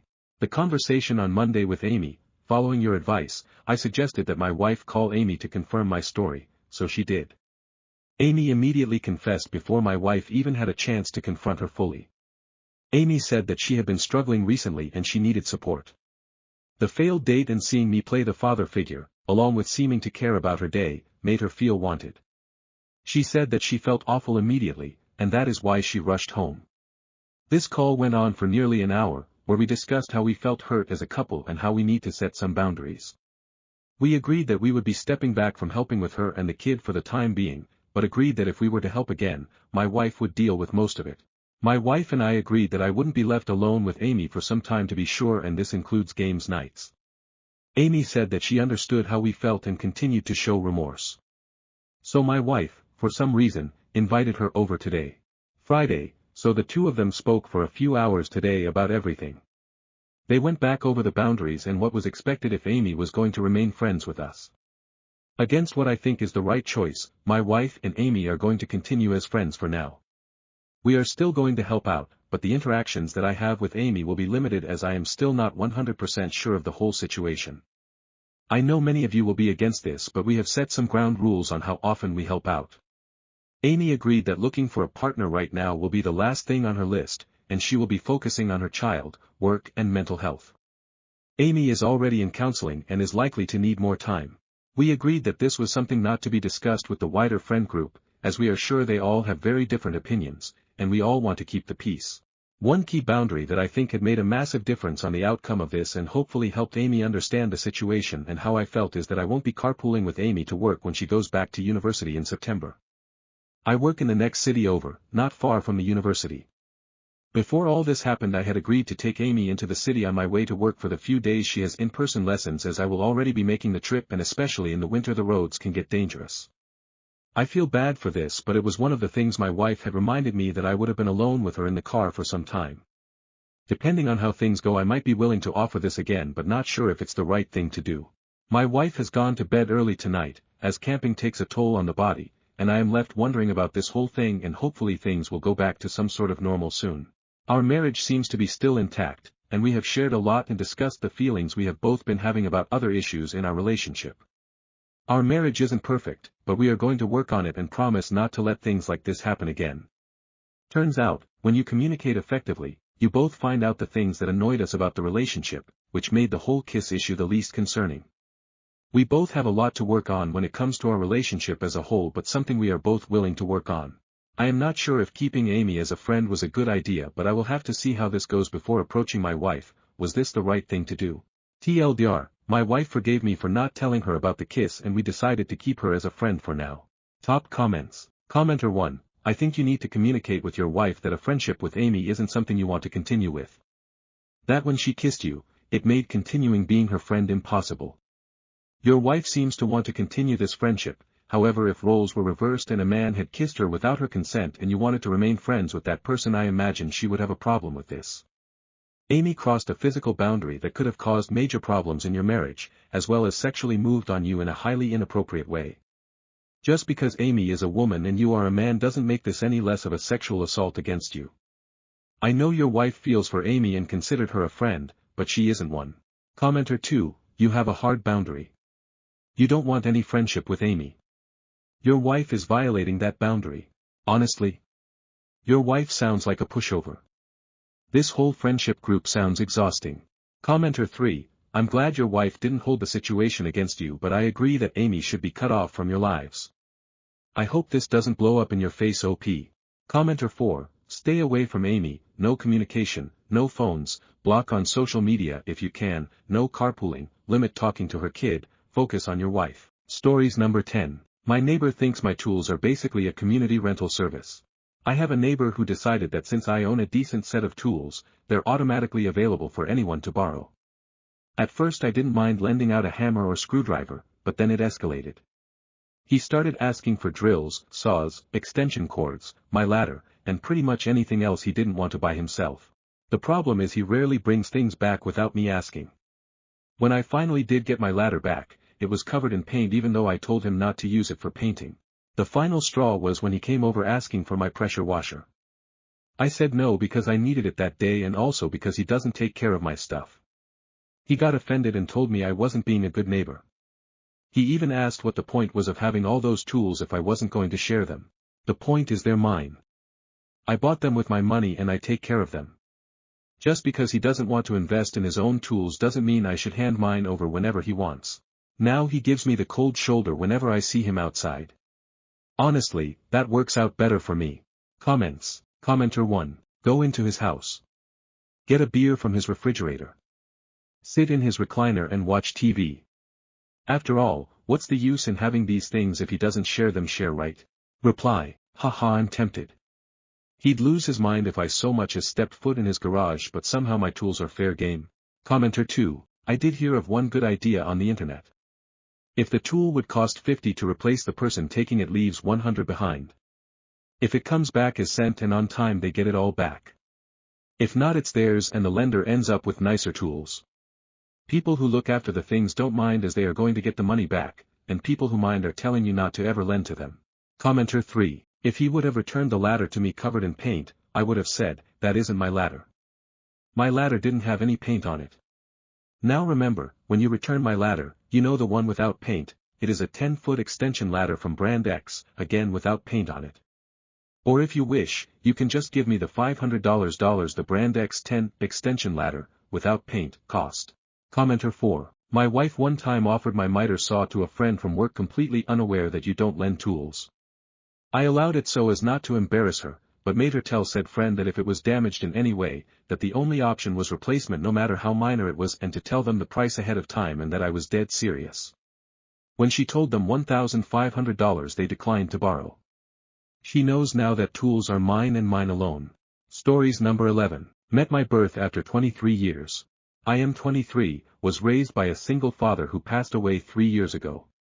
When I was around 15, he sat me down and explained that my mom is alive, that I'm the result of a one-night stand during his college days in the US. He said my mom wanted to put me up for adoption, but he chose to take full custody and raise me on his own. It's important to mention that my father was Italian, and my mom is American. They met when he was studying in the States. I moved to US pursuing my master's degree in the same city where my mother lives. Though we've never met, and as far as I know, she has no idea I'm here. Last week, I broke my hand and ended up in the ER. That's where I met her. It was strange and emotional, but I kept my cool and pretended not to know who she was. When she saw me, she looked shocked, but kept things professional, though I noticed her staring at me more than once. I had to undergo surgery, and she checked on me before and after the operation. Everything was strictly doctor interaction. Yesterday, my aunt dad's sister called me. She told me that my mom had reached out to her through Facebook, explaining the entire encounter. She said my mom wanted to hug me, kiss me, stay by my side the whole time I was in the hospital. But when I didn't react to her, she assumed either I didn't recognize her or that I hated her. She begged my aunt to talk to me, to convince me to give her one chance to explain. She wants to be part of my life. She wants to meet her kids. She wants her boy back. My aunt told her she wouldn't take sides. She said she'd talk to me and leave the decision entirely up to me. Being the good Christian woman she is, she encouraged me to give her the chance to explain. Honestly, the little boy inside me wants to meet her. To hug her. To finally have a mother in my life. But the man I've become feels anger and resentment. I know this is my decision to make, but I haven't been able to sleep and I would like to hear strangers' opinion. My mind keeps spinning. I imagine having a beautiful relationship with her, getting to know her kids. But also I feel jealous. They got to grow up with her, I didn't. Relevant comments. Commenter 1. My husband is adopted. After she explained her situation at the time, we were thankful she made the choice that she did. It brought a lot of closure of the resentment he had been carrying his whole life. She is now an active part of our family. Reply. I'm glad it worked well for your husband. Hopefully, it works for me too. Commenter 2. Wow, that's a really complicated situation. I think it's normal, expected, and even healthy to have conflicting emotions. Honestly, the little boy inside me wants to meet her. To hug her. To finally have a mother in my life.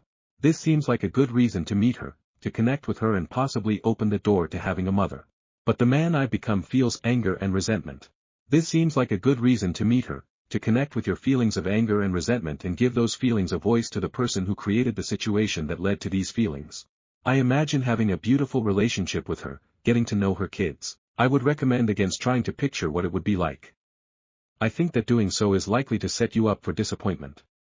The meeting can go one of a nearly infinite number of different ways and your imagination can't possibly think of all of them. If you do decide to meet her, I'd suggest that you have a goal in mind for yourself. What do you want to get out of the meeting for yourself?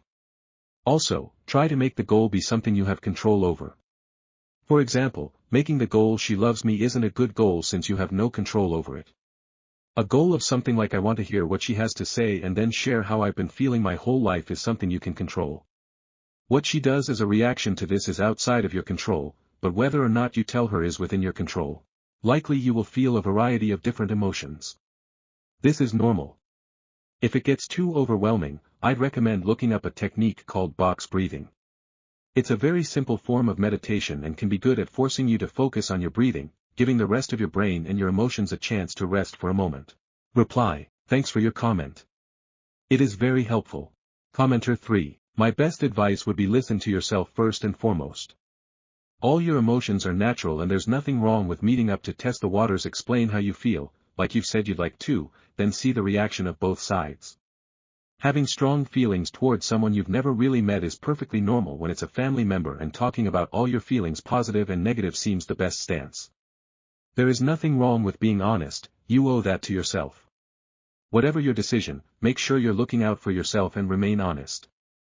You seem like a lovely young man, your father did a great job and so will you. Best wishes, good luck and much love. Reply, thank you. My father, my aunt, made sure I had a wonderful childhood. Commenter 4. Adoptee here. I think it's really easy to assume things about our birth parents, and it's quite likely that even your bio dad didn't have the full story about her. I'm not saying she was perfect, and that her story absolves her from all or any blame. I'm just saying that you don't know that yet. I met my bio mom. It helped in a lot of ways, and made some other things more complicated, but I don't regret a single part of it. You get to make all the rules about any relationship going forward and establish whatever boundaries you need. If you decide to do it, and only you know if it's the best decision for you, and if it is, go in with an open mind. At the very least, you can get more info about who you are and where you come from. Best to you. Reply, I agree. I think I need to know her reasons. It might help, or it might not. But it's better than being left guessing. Final update. Met my birth mom after 23 years. First, I want to thank all of you. Your comments were really helpful, and a special thank you to everyone who advised me to forgive and meet her. I asked my aunt to arrange a meeting in a quiet public place. The moment I met her, I felt like I will collapse. My emotions were everywhere. Deep down, I just wanted to hug her and cry, but I kept my cool. She looked nervous, holding back tears. After some small talk, I finally asked, "Why didn't you want me? Why didn't you ever reach out? And why now?" I told her that even though my dad gave me a beautiful life, I always felt something was missing. I grew up believing my mom was dead. Finding out she was alive filled me with anger and confusion. Since then, I pushed myself to be the best at everything, maybe to prove it wasn't my fault she abandoned me. She broke down and told me her story. She had been the golden child with her whole future planned. Getting pregnant destroyed her world. She couldn't face her parents, and since she barely knew my dad, she chose adoption. But when she told him, he said he couldn't let a stranger raise me. So, he took me. She buried herself in school, convincing herself that when she becomes successful, she'd come back. But she always postponed it, until she believed it was too late. She followed my life through family posts. When she had another child, the guilt consumed her. She finally told her family and reached out to my dad, but he told her I believed she was dead, and after I knew she is alive, I didn't want contact. That broke her, but she respected it. Still, she never stopped checking on me. Seeing me at the hospital was unbearable. She knew I recognized her, even as I pretended not to. That was the moment she realized she couldn't stay silent anymore. When she finished talking, I just sat there. I didn't even know what to say. I felt lighter. Now I knew the truth. She didn't expect forgiveness, but she wanted me to know she was here if I ever wanted her in my life. She just wanted a chance. I wanted to leave, but I told her I wanted that chance. I wanted to get to know her, but at my own pace. I also said I'd like to keep these meetings just between us for now. She agreed right away. No pressure, just whenever I'm ready. After that day, we started texting. Just simple check-ins. Then we met once or twice a week. Slowly I told her about my childhood, my life now. She shared her side too, her family, her siblings, her daughters. It felt strange at the beginning, but slowly it became easier. 2 weeks ago, I went to her house for the first time. I met her family. Her husband was very welcoming, and her daughters were lovely and excited to meet me. It felt a bit strange at first, but also warm in a way I didn't expect. And today she told me that her parents want to meet me. They're inviting me this Sunday to their house so I can meet them and the rest of the family. Even though I don't fully feel like a family member yet, I still feel some anger and jealousy, especially when I see her with her kids, but I'm glad for everything that has happened so far. I just hope it keeps getting better from here. Relevant comments. Commenter 1. Her kids are your half-siblings. They might feel anger and jealousy too. You're not the only one with feelings. I hope you'll try to embrace your new family eventually. Slowly is fine. Try to let this expand your heart. And who couldn't use another set of grandparents? Reply, I know that they are my siblings. And I like them. They are lovely, and they seem excited and happy to know me. The anger and jealousy are my own feelings that I am dealing with myself and trying to let go of. Of course, I am not showing my siblings these feelings or making them feel bad. Commenter 2. Females face this path to either raise kids in a poor situation or other options like giving up a child for better life for both of you. Your mom didn't stop thinking about you and have been watching you from afar. I think you two need to make up time now. This was a bittersweet story. Commenter 3. I'm adopted. I met my birth mom when I was in my early 30s. What I found, generally, just by talking to people, is that when people look to these people they're reconnecting with to fill some hole in themselves, it doesn't work. But when the people are whole and are just looking to expand and learn more, it does even if you don't become best friends. Commenter 4. I'm glad you are slowly getting to know each other and the family. You may have lost a lot of years together but you have the future ahead of you. Make up for lost time and make each moment count. Sending good wishes your way, OP. Stories number 12. Aita for telling people the real reason why I skipped my friend's wedding. I 35F am still friends with some of the people I went to college with. One of them, Debbie fake name, 36F got married this past January, after being engaged for 2 years. Early in the planning process, Debbie had asked my 6-year-old daughter who was 5 at the time to be the flower girl. We agreed, and she had the dress sent to us right away. We barely spoke about the subject for a while. Then the wedding was delayed by almost a year. The original date was in March 24. I'm still not sure why, I've heard 3 or 4 different reasons. By the time the actual wedding date came around, the flower girl dress did not fit my daughter anymore. We didn't find out until roughly 10 days before the wedding, admittedly my fault, and I texted Debbie right away to ask what I should do about it. Her first reply was, figure it out. I tried to ask her where she'd bought the dress, where I could get a similar one or whether it would be okay for my daughter to wear a different dress. I basically gave her a list of ways I could fix this and asked her what she preferred. Debbie responded with, I don't have time for this. Stop making your whale daughter my problem. Obviously, I decided against attending the wedding after that. As far as I'm concerned, we're no longer friends. And to be clear, I know that up until this point, I was not the AH.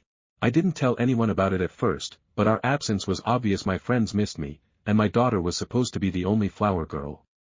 Whenever Debbie was asked about it, she apparently just said we'd had an argument, but it wasn't a big deal.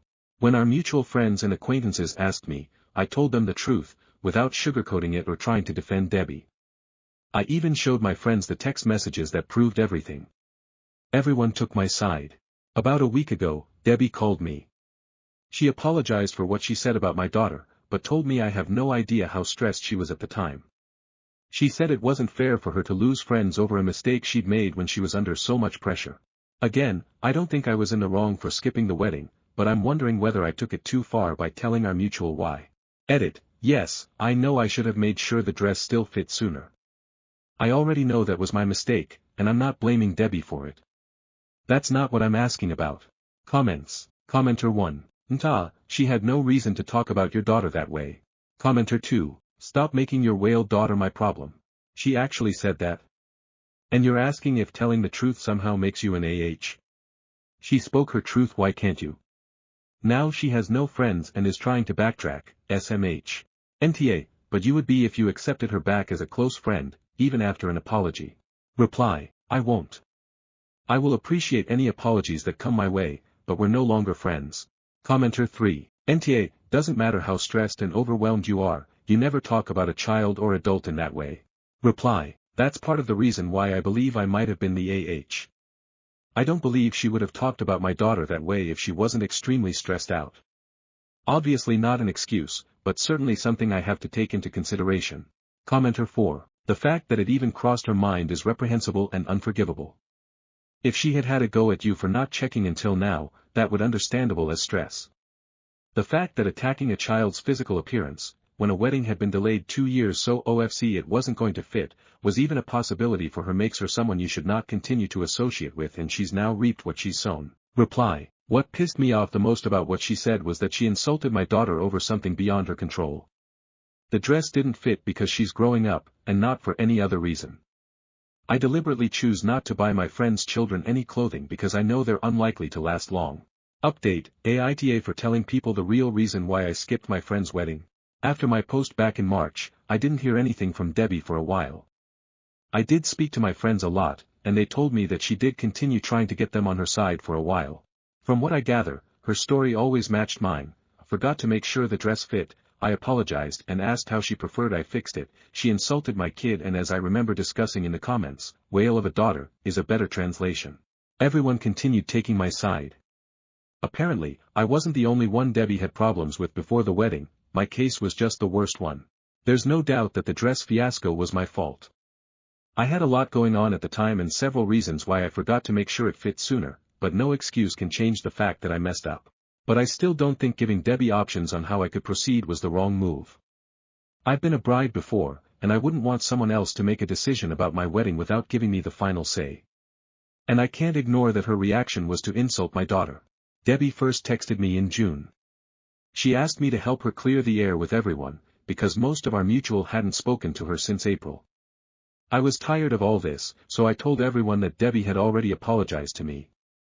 I made it very clear that while we're no longer friends, I sincerely don't care whether they remain in contact with her or not. She texted me once again early in July. She told me that a couple of our mutuals were talking to her again, but it wasn't the same as it used to be. She asked me whether I was still mad at her. I told her I'm not, and I wish her the best, but I don't think we can continue this friendship. I said I was sorry for the dress fiasco and I understood that she was stressed at the time, but I'll never be able to look past what she did. It would have taken her less time to give me directions than it took to call my daughter a whale. I can forgive rudeness with time, but not insults, especially towards my children. We haven't spoken since. I haven't blocked her, but I have no intention of reaching out again, and I don't think she does either. Some of our mutuals are speaking to her again. Both my best friends from that group want nothing to do with her. I sincerely don't care what anyone does. I won't pretend this never happened, but I've moved on. Like I said, I'm not mad anymore. My daughter will be a flower girl at my cousin's wedding in December, and my family is doing very well. Life has been crazy for a while, but things are finally getting calmer. I won't post here again. Thank you for your time. Comments. Commenter 1. Good update. Glad your daughter still gets to be a flower girl for someone. Hopefully your ex-friend has done some serious reflecting on her behavior. All it takes is one thing said in a moment to ruin relationships forever. Commenter 2. Out of sheer curiosity, who else did she piss off at the wedding? Yours was clearly the worst, but fuck, she must have pissed off a lot of people. Commenter 3. I want to know the 3 to 4 reasons floating around for the year-long delay on the wedding. Reply. I heard she had problems with her in-laws at some point, but I also heard it had something to do with the venue. Early on, she also claimed that both she and her now husband were busy at work. I vaguely remember hearing at least 2 more reasons, but I don't remember them well and can't confirm anything. Commenter 4. I don't think you need to fall on your sword about the dress not fitting after a year. It's an easy mistake to make and you didn't cause the delay. She made the situation needlessly worse. That's on her, not you. Stories number 13. Aita, if I told my ex-husband his wife's death does not mean he can manufacture a relationship with his children. So I 44F and my ex 44M split up around 2004. We have 2 children together now, 23F and 25M. We did have a bad divorce, lots of fighting over child support. I asked for the standard shared custody with me as the primary and child support be determined by the courts. He threw a fit, forged some documents that I caught him. He turned the issues toxic, including telling the kids I only wanted them to make him pay child support and that I didn't really love them. I was no saint by any means, but I have always loved and supported my kids. Up until then, he was pretty regular with visitation but not child support. After meeting his now wife in 2006-ish, he became less regular with visitation and child support. I did take him to court several times for this, which then included them threatening to throw him in jail important later. Then in 2008, my kids went on a regular visit with them but they were sent home after 2 days. Apparently, while fishing, my ex noticed his new wife upset about something and my then 6F piped back and said to the effect that his wife was upset because he was paying attention to his daughter instead of her. That, my friends, caused both kids to lose their father. After a lot of continued court fights over money crazy thing, kids require food and stuff, he finally asked to be removed from custody if it meant he didn't have to pay child support. He also asked when I planned to get married so my new husband that didn't exist at the time could adopt them. Needless to say, I accepted the terms to remove the toxicity from my kids' lives. Fast forward to last month, July 2025, I get a random text that says I know I'm the last person to text. If it is you, then you will get this message to K and C. Grandma Kim and Maureen passed away last year and Crystal, my wife, passed away from cancer last night. I was like WTF. I did not respond but did pass on the message to my daughter. Son is currently at BMT but set to graduate at the end of August, so proud. My daughter was not impressed. Then fast forward to yesterday when he reached out to her on Facebook. He is begging to be back in her life after 17 years. Telling her he sent her birthday and Christmas stuff never happened and that I just cared about money and such. This has made my daughter extremely angry. She said some pretty therapeutic stuff back, and it got nasty. He is playing victim and poor me. Now I hate to see this all affecting my children even though they are adults. I did raise some good kids. So would I be the AH if I told him just because his wife died and he has no one left, does not mean he can traumatize my children? Comments. Commenter 1. NTA at all. You're protecting your kids, even as adults, from a man who abandoned them and only shows up when it benefits him. You've already been through years of his lies, manipulation, and toxicity, so it makes sense you don't want him to come back and stir it all up again. From what you've described, it wasn't just the divorce, it was a pattern. He forged documents, played victim, and weapons-ed child support and custody to punish you and confuse the kids. On top of that, his ex-wife sounds like a nightmare, jealous of his own children and openly competing with them for attention. Instead of standing up for his kids, he chose her, and they lost their father because he couldn't handle being both a partner and a parent. That's on him. The reality is men like this often circle back when they're older, lonely, or when the people they sacrificed their kids for are gone. They left their kids feeling alone, and now they're the ones who end up alone. It's a sad kind of karma, but it doesn't erase the damage they did. Trust me, I've been through this with my dad. Your children have every right to decide whether they want contact or not. If they're leaning toward no contact, it's absolutely reasonable to send him one final message: back off, respect their boundaries, and stop trying to rewrite history. That isn't cruel, it's enforcing the peace they've fought hard to have. You're not being bitter, you're protecting your family. He made his choices years ago, and the consequences are his to carry, not yours or your kids. Commenter 2. NTA that might be exactly what he needs to be told honestly. He is still playing the same tune. He is an ass. Commenter 3. Honestly, I wouldn't reply to him at all. And IMO, your kids shouldn't respond either. He's alone and is desperate to pull others into his web. He needs it. He craves it. It's his fuel. Don't give it to him. Commenter 4. NTA. I just love that he's alone and reaping what he sowed. I bet he never thought that the chickens would come home to roost and that he would end up alone. And the thing is, he's 44. He's not an elderly man looking to take care of himself, so that means he was such a POS no one wants to be around him. At 44 he should still have friends and be able to go out and make some. He hasn't, so now he's all by his lonesome. The only people who did were family and his wife, and they're all dead. And now he's got no more family or even friends, it seems. Fuck him. I hope this story is true because this kind of karma is delicious. Stories number 14. I think I was fired because one of my insulin needle caps fell under my desk and was found. So I had just got hired at a pretty nice job doing air dispatch for a cargo company. I had a pretty decent background in data entry and aviation. I worked there 7 days, the feedback was very positive and they were telling me I would be on my own by next week, and on the 8th day I was told they would not be continuing my employment. I was given no indication things weren't going well, all the feedback was very positive. When I asked why, all I was told was that we weren't a good fit and it wasn't going to work out. After some digging I found out that someone found one of my insulin pump syringe caps under my desk. I've been told I was likely let go due to the medical risk of needles. It must have fallen out of my purse. This wasn't a needle that touches me. It's to transfer insulin to my pump from the vial, and it was glued capped so it couldn't poke again. I try to put them in a pouch in my purse and dispose of them in my sharps container at home. My inside source thinks this is why I was let go. Because we can't think of anything else it could have been. What are your thoughts? I'm a private pilot with a deep passion for aviation. I've been working for 15 years, I've never been terminated before, so it's just a shock and they will not tell me why. The airport manager was also shocked, as well as the pilots I was working with. No one can think of a reason and I'm just confused, sad, and frustrated. If I made a mistake I would like to learn from it. Also, holy crap, this blew up, whoa. Comments. Commenter 1. Firing a diabetic because they use an insulin syringe would be likely illegal. Improper handling of sharps likely wouldn't. You can talk to an employment lawyer to discuss details for specifics. Commenter 2. A needle cap on the floor makes me worried there is an uncapped needle somewhere. If someone were to be accidentally poked, it could potentially be a major ordeal. Especially if they don't know whether or not it's been contaminated. The ramifications from post-exposure testing can be pretty hard.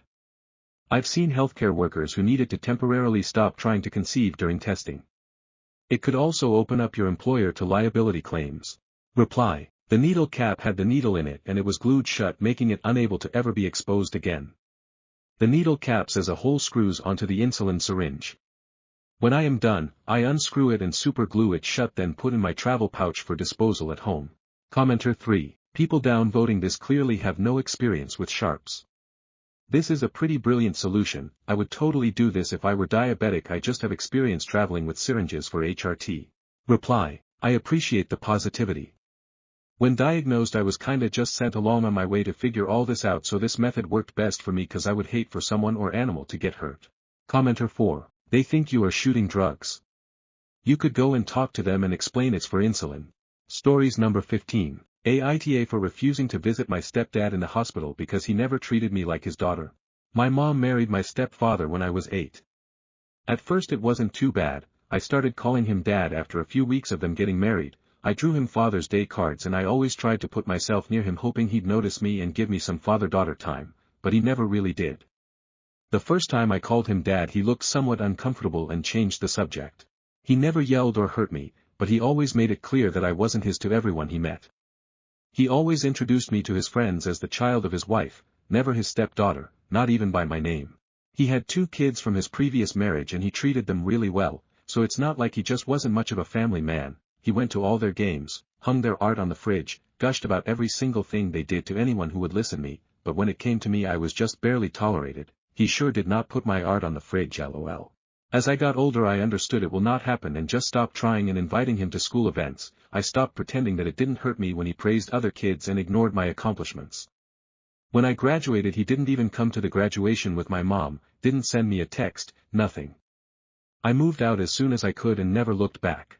Now that I'm 27 and he's in the hospital after a heart attack, my mom called me crying and said he wants to see me. I was confused by this, but she said he regrets how distant he was, that he didn't know how to connect. Bullshit, I've seen him connect with his own children. But truth be told I don't know to pretend he is my dad now when he made it very clear I wasn't his daughter for 19 years. I told my mom that I wasn't coming, but she said I was cruel and punishing a dying man for his mistakes. The same man who punished me with silence and indifference for most my life. And now suddenly I'm supposed to rush in and play the part of a loving daughter. My stepbrother me that one day I might regret this, and maybe he is right, but I spent years grieving the father I never had while he got him at every single one of his games.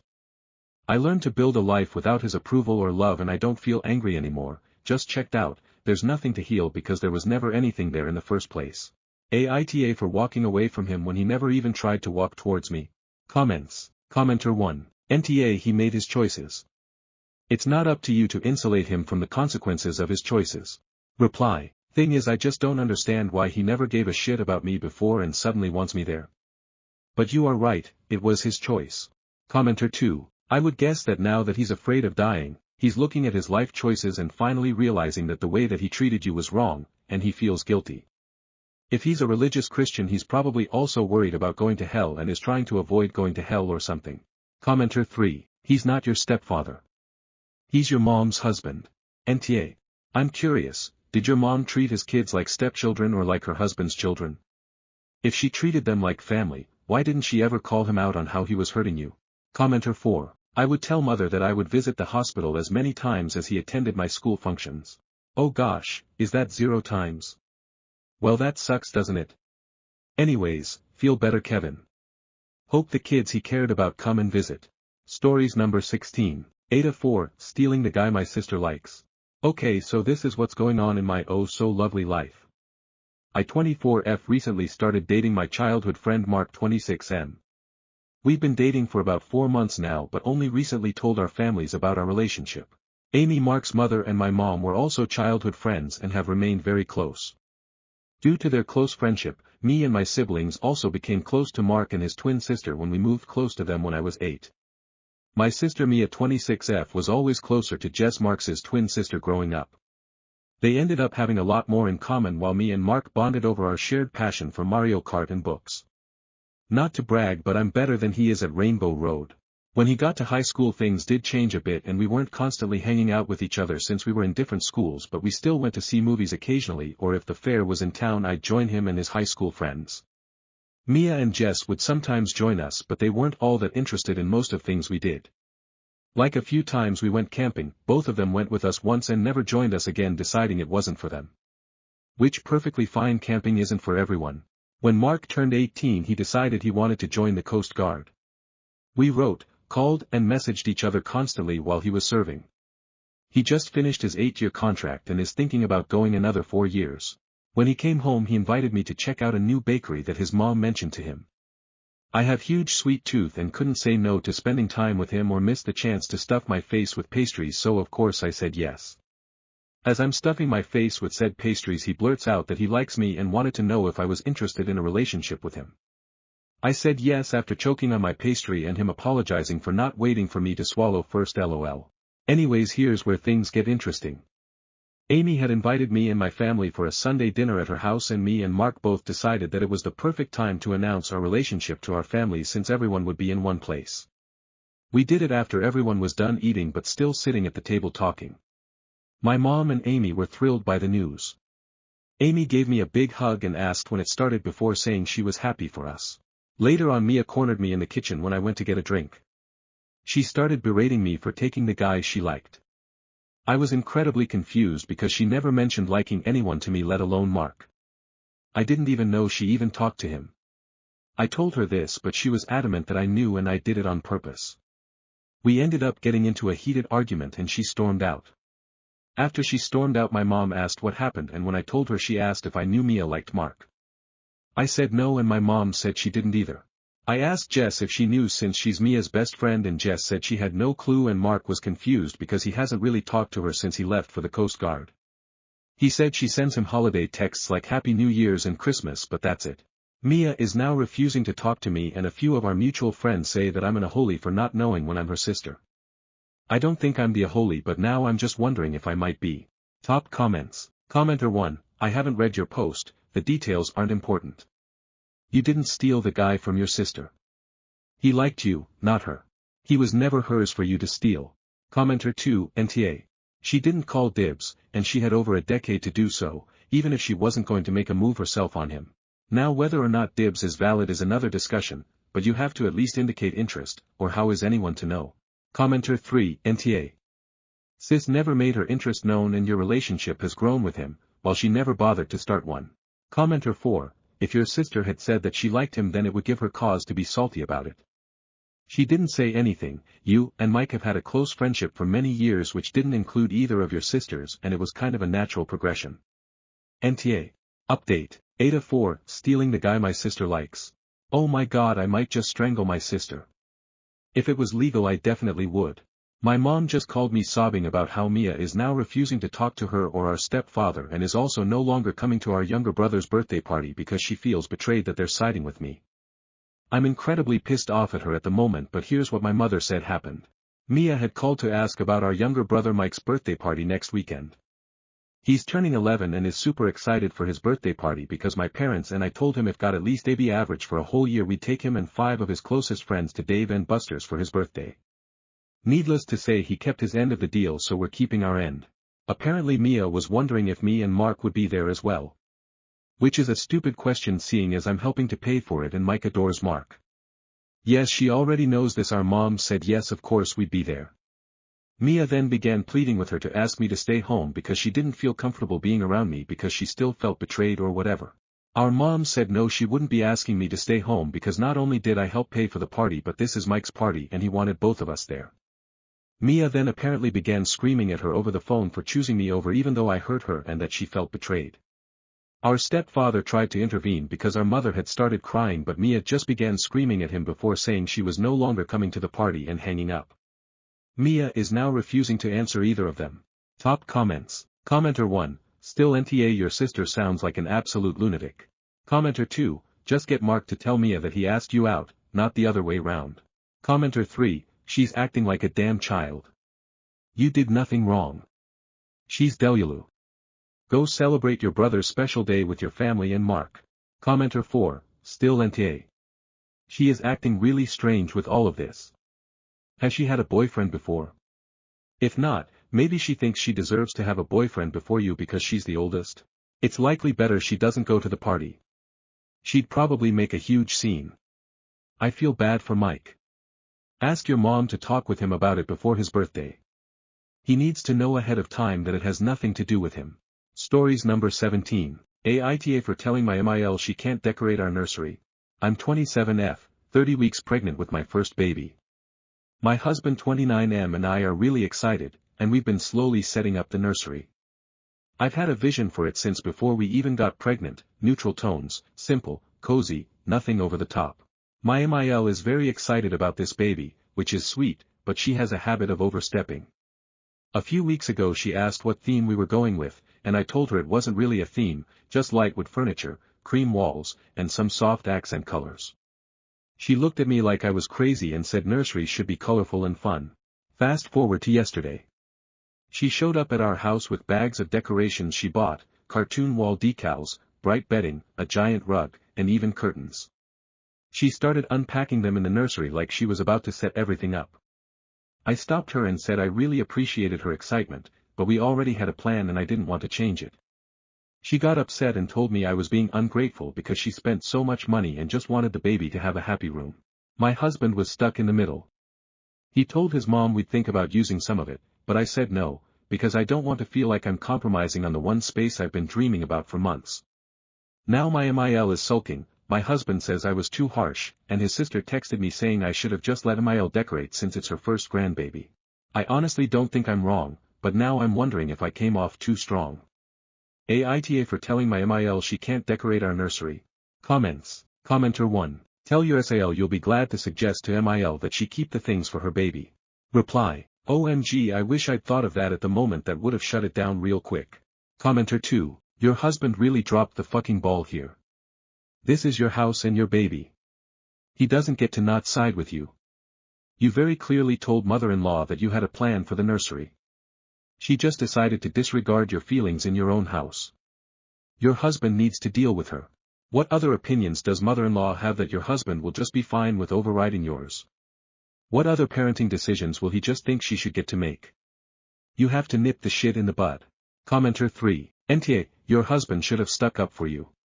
You're growing a baby and the last thing you need to worry about is a MIL that's overstepping. Reply. Yeah, that's what frustrated me the most. I don't want constant battles while I'm this far along, and I really needed him to have my back in the moment instead of trying to keep the peace with her. Commenter 4. NTA, there is no middle for your husband to be stuck in. This is your baby. She can take a hike.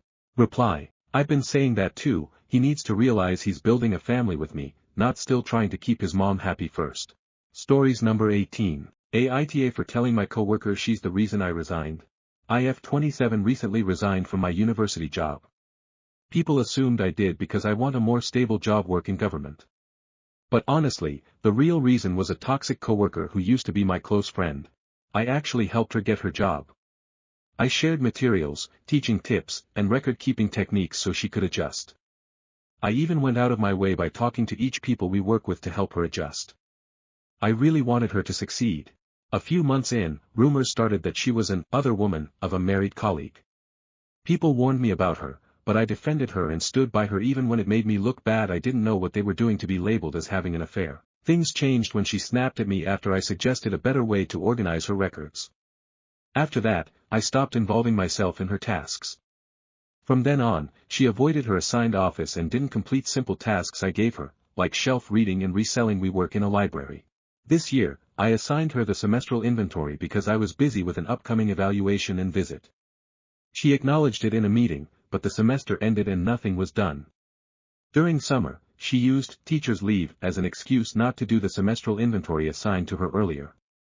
She said she could if she's allowed to work during teacher's leave, so she asked me to draft a letter asking her for work. Later I found out it was so she could earn service credits. I was called by our admin and told she's not allowed to work because she's on leave. I later explained that it was a task assigned to her earlier and I only wanted her to finish it. She was also paid extra for the upcoming evaluation and visit prep, but her outputs had errors.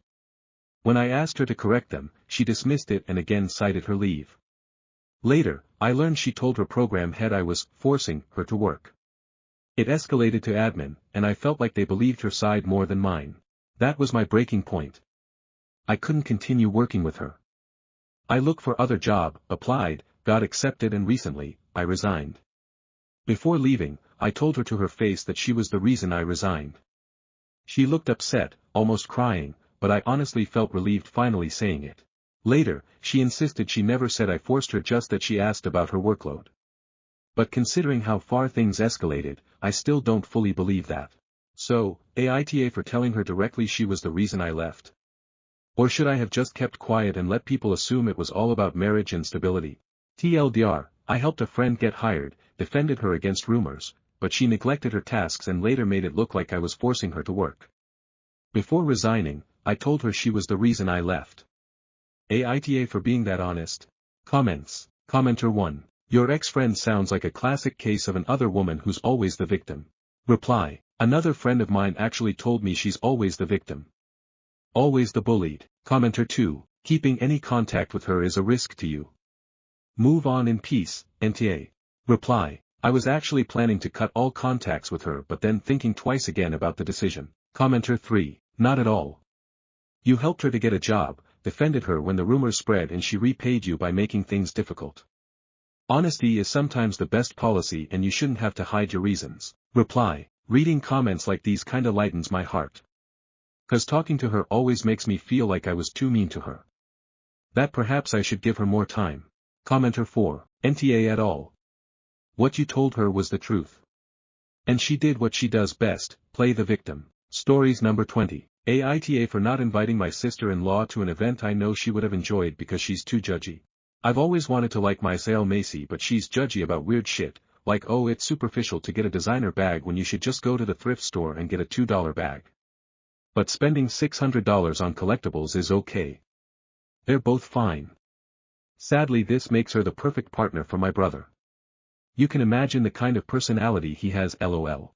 The best example was when my sister B and her wife and a bunch of their friends were going to the Eras tour a few years ago. They're all queer women too, so they love Taylor. Macy thought that because I didn't go I would be on her side and shit-talk them, call them vapid and stupid cult members. I said I didn't go because I'm just not a fan. I said she was behaving like a mean girl and to stop. She took offense because SHE was the victim of bullying as a kid. I said well I guess you didn't learn from it because look at who you've become. She wouldn't talk to me for months. Well, a few weeks ago I got a ton of free tickets to the Renaissance Festival. I invited B and some other friends. Macy has said in the past she loves Renfests.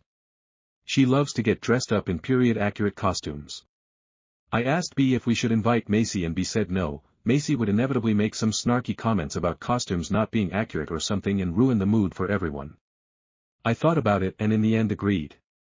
B posted pics, Macy saw and asked us why we didn't invite her. In the end, I told her that it was because I never know what she's going to judge next. She said that we were bullying her. B brought up the Eras tour thing and how nasty Macy was about it, and Macy defended herself by saying she never said that stuff to her and I was wrong for telling her in the first place. My brother thinks we should have invited Macy and that we've gone out of our way to not be supportive and make her part of the family. I've literally had her over for baking Christmas cookies, movies, brunch. She's never returned the favor. I just did not want to have a day where the mood was soured because of someone being judgy. He did not care about Macy ragging on B either. Aita. Comments. Commenter 1. NTA and I love Macy's justification of since she didn't say something to someone's face, then it didn't matter. Commenter 2. If she wants to be treated like a friend, she should act like one.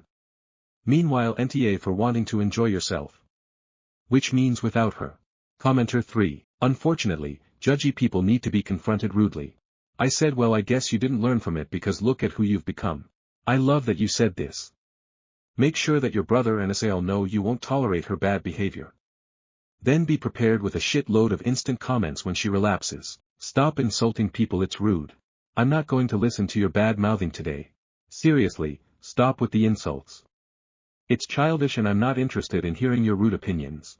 You can hang out with us and keep your negativity to yourself. or you can be negative and leave. You can't stay and be negative. Make it clear that you understand she enjoys being judgmental and she has the right to her opinions. You just refuse to listen to them. Good luck. Commenter 4. You are required to be civil to your family members. You aren't required to take them with you every time you do something. Social media starts more family fights than beer. Set your accounts for privacy and block people you don't enjoy, including contentious family members. Your sale doesn't seem like a lot of fun. It's okay to tell her when she does things that you don't appreciate, as long as you do it in a civil manner. If she doesn't want to speak to you because of that, well, appreciate the gift of peace for as long as it lasts. Stories number 21. How the hell do I get this jar out? So I live in a house that was built 200 years ago and is built upon an underground railroad. This railroad is blocked off in our basement and it goes from the start of the street where there is a restaurant. I'm not going to name it outwardly, but I'll give a little background of this area. This restaurant is known for having the Underground Railroad under it. I've never been in cause it's one of those $100 for a teaspoon of a mystery dish and has a stick dress code. It's somewhere in Northeast Ohio. There could be some cool ass shit in there. Anyway, I got super bored and started rummaging around and found this. I found some odd things already, like bones, some obviously animal one I'm not so sure. I'll ask the bone redditor sometime soon. Newspapers from 1930s, a dress buried by the well, and other random things alps. There is also a well that has some sort of briefcase-looking thing and a blanket or some cloth or wrap at the bottom of it. It's deep. No one told us about it when we got the house, only found out cause a poor insulation guy almost fell in. I tried to make a thing with a coat hanger and it broke, which is what that pink thing is in there, by the way. The last slide is my idea on how to get it possibly, but need to find some tubing or poles. TLDR, old ass house with a long eventful history has a jar that I need to get out or I'm gonna go crazy. I need to know WTF is in there. Comments. Commenter 1. The simplest way is to tie a slip knot at the end of a piece of string to make a simple noose. Make the noose end large enough to go around the mouth of the jar. Gently lower it down, and try to get it caught between the jar and the lid, then pull the string to tighten the knot. After that you should be able to safely lift it out. Might take a few tries. Commenter 2. This. Done this many times for animal rescues like this. Easier if you run the string through a piece of PVC, maybe with the loop coming out the bottom. We would normally wrap the end of the string around the pipe and secure it so you pull or push the string through the pipe to tighten or loosen it. However, for this maybe using the pipe to guide a loose loop like the poster said might work better. Tape a small flashlight about a foot above the loop on the PVC pipe to help see what you're doing. Update. I don't want to get anyone's hopes up, the jar is still in there. I've tried so much dumb shit, now I'm just waiting on the grabbers. Secondly though, people are getting really fucking mean for no reason.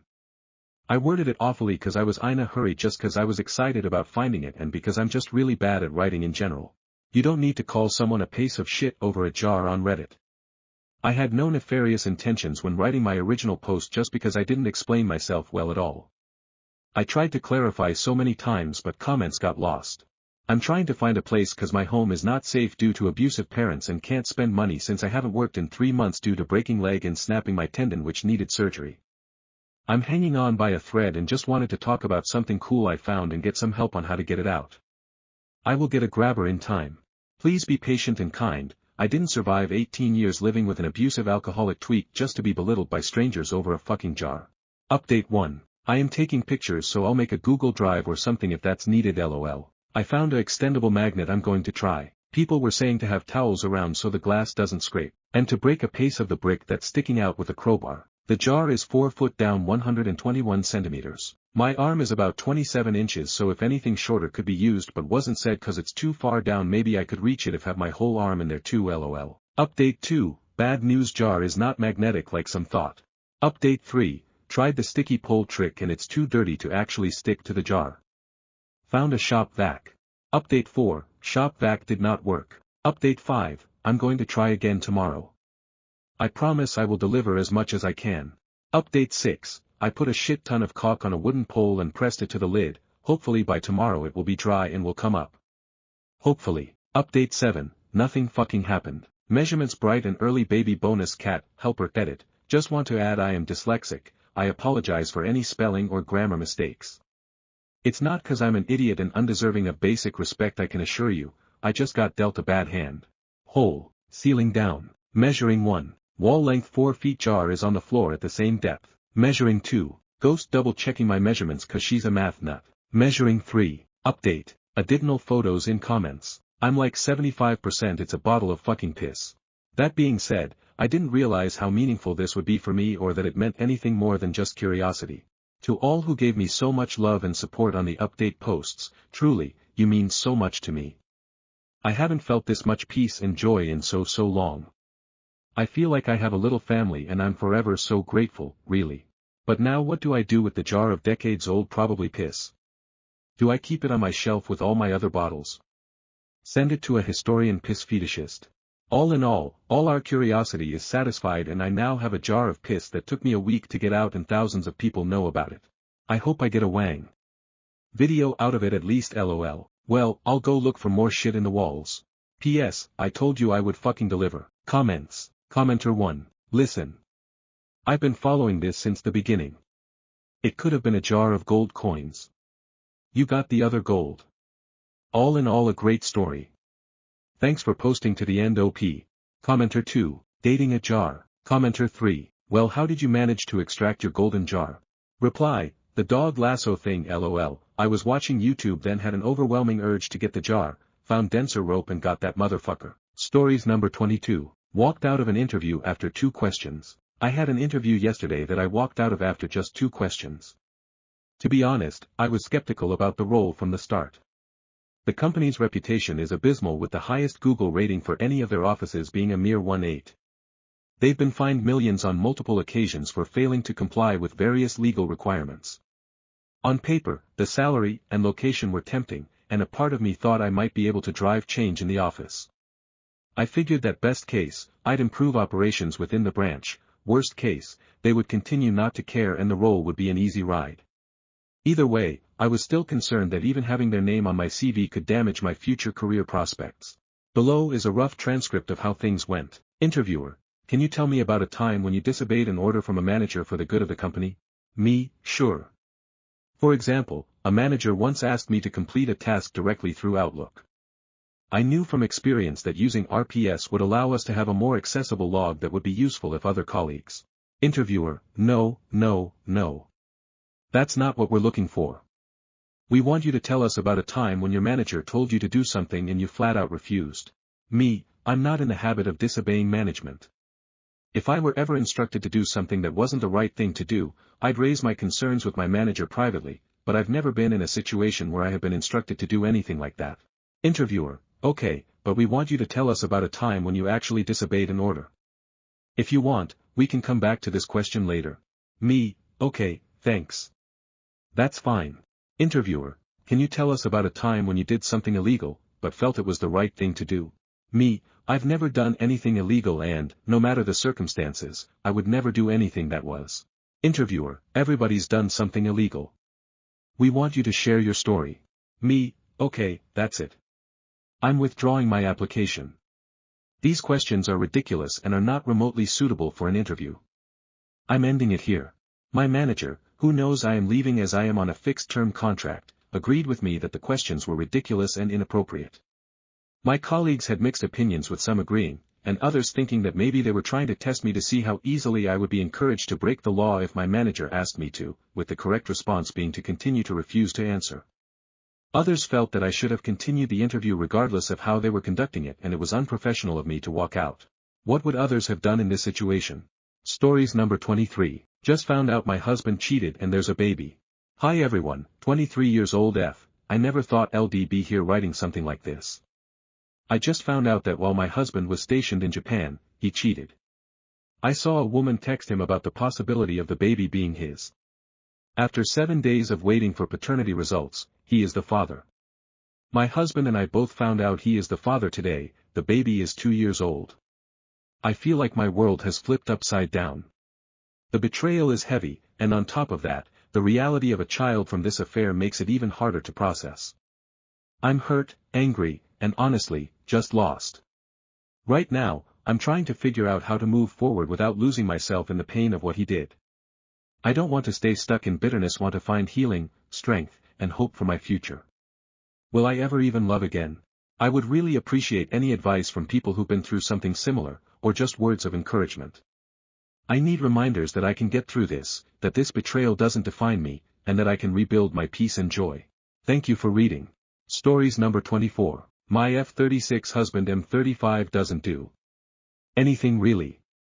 Says it's due to overstimulation because of his ASD. Context: we've been together for 15 years. We have a 6-year-old son. Our son is quite full-on and can be hard work. We're awaiting an ADHD assessment because this kid, although he's delightful and very bright, barely sleeps and operates at 100 miles per hour when he is awake.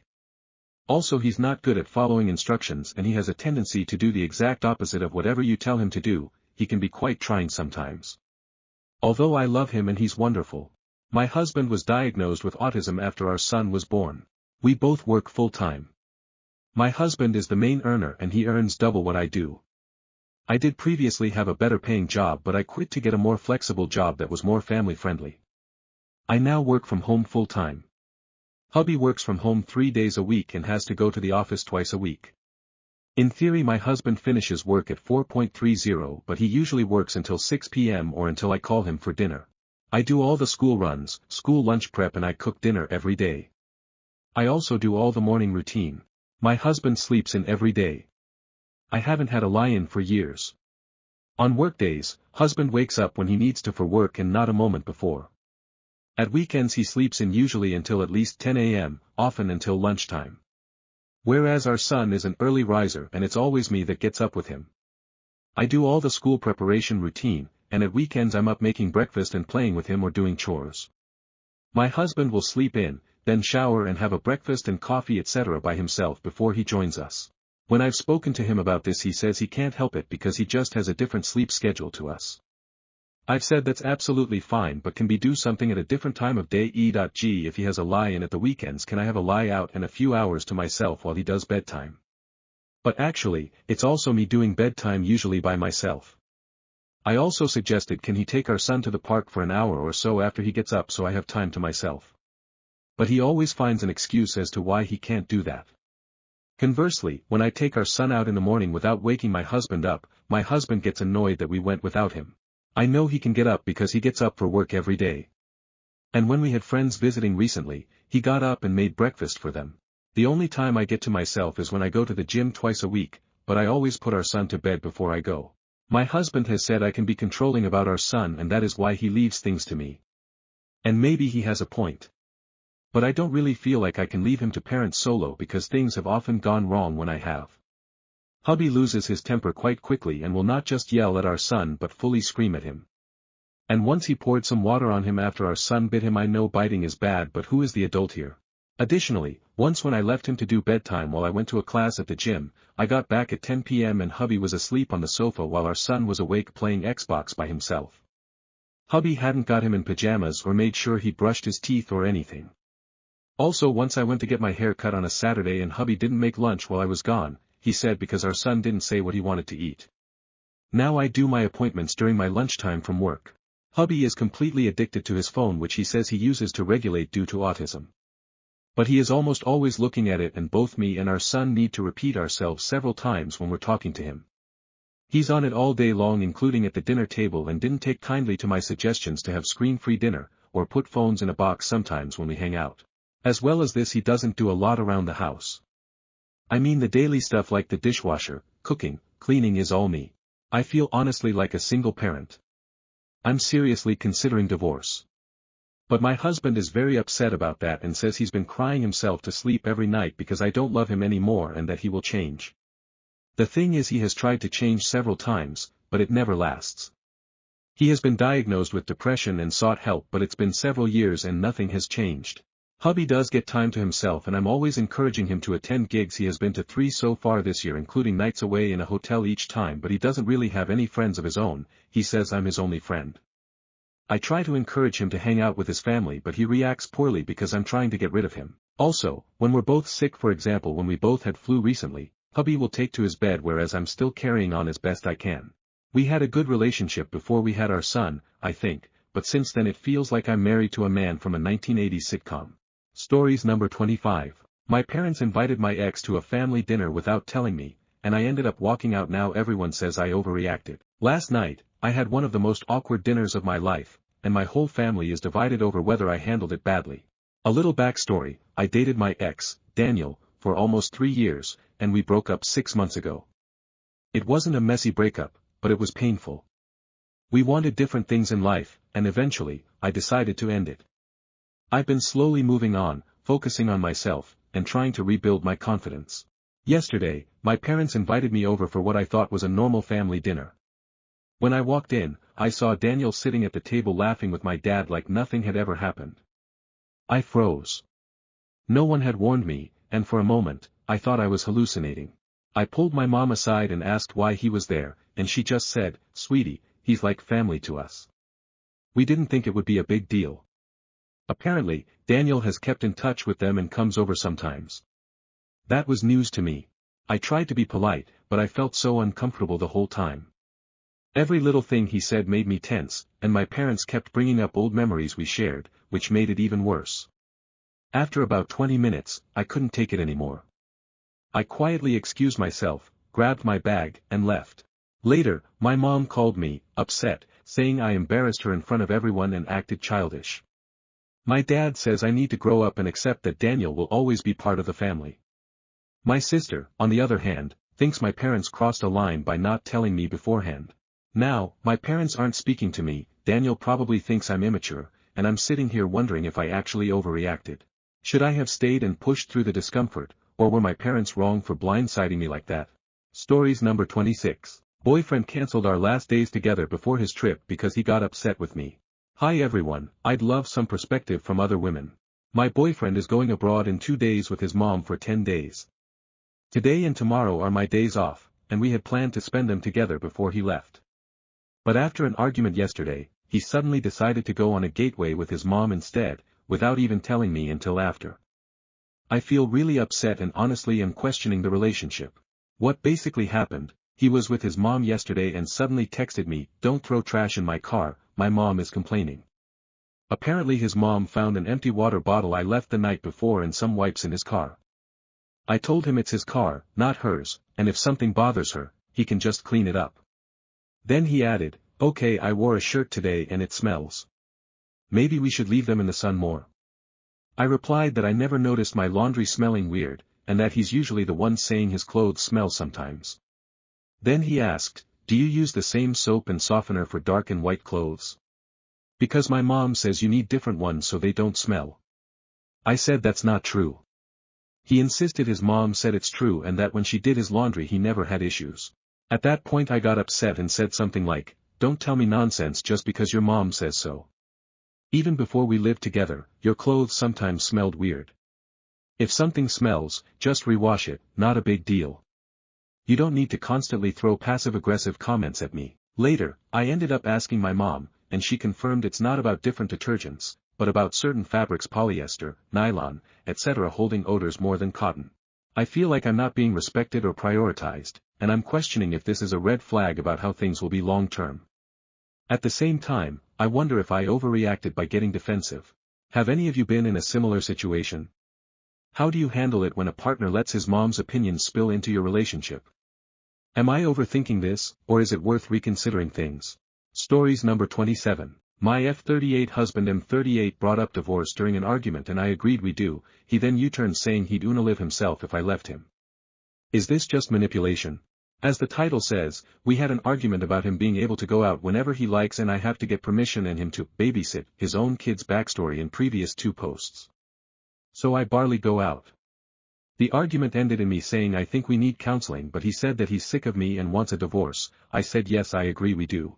When I started telling him he'd need to let me live here until I found a place, he realized I was serious and asked why I wanted to separate. I said I wasn't happy and all the reasons, to which he made them all my fault. I said I still want to separate, and that's when he told me he would live himself and he'd even planned how he was going to do it. So my question is he being manipulative or is this real? Stories number 28. I got accused of ruining someone's life while photographing a wedding.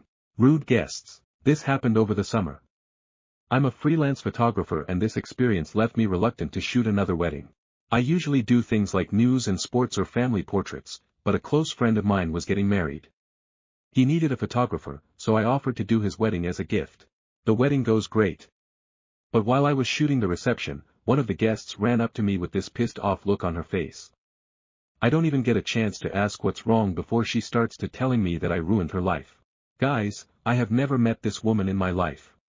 But she continues telling me that my photos got her expelled. I am really, really confused and suggest that she's mistaken because again, I've never seen her before. The woman doubles down and it's getting to the point where she's screaming at me, and I'm shouting over her to try and talk some sense into her. It only ends when other guests start running over and pull us away. I don't see the woman again for the rest of the night, so I guess she went home or something. I later found out that the woman was the bride's sister. And this sister got expelled from her university after getting caught vandalizing a building during a protest. The reason why the university could prove it was her was because she appeared in photographs that were published. I will admit, I was at that university at the time to cover the protest. But so were a lot of other reporters and photographers. And that wasn't the only school I went to either. The whole scene was chaotic and the only way I can remember is if I can go over my footage.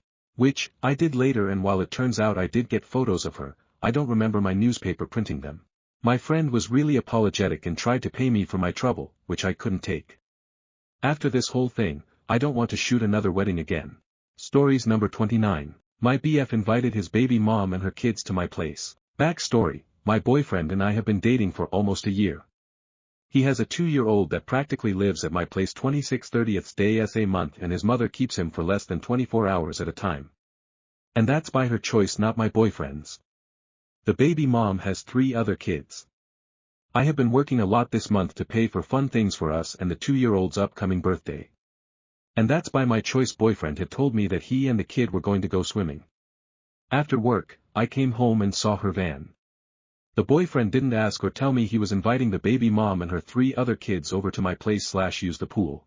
My boyfriend is not on my lease, he still has his own place. That's a whole other story, and it's a community pool that is used with my key pass, and the rules are I'm allowed 2 guests which I consider my BF and kid my guests. The boyfriend didn't answer the phone or see my texts because they were swimming. My text had said, "Are you kidding me right now? This is the most disrespectful thing you've ever done to me." He was completely oblivious as to why I would be upset.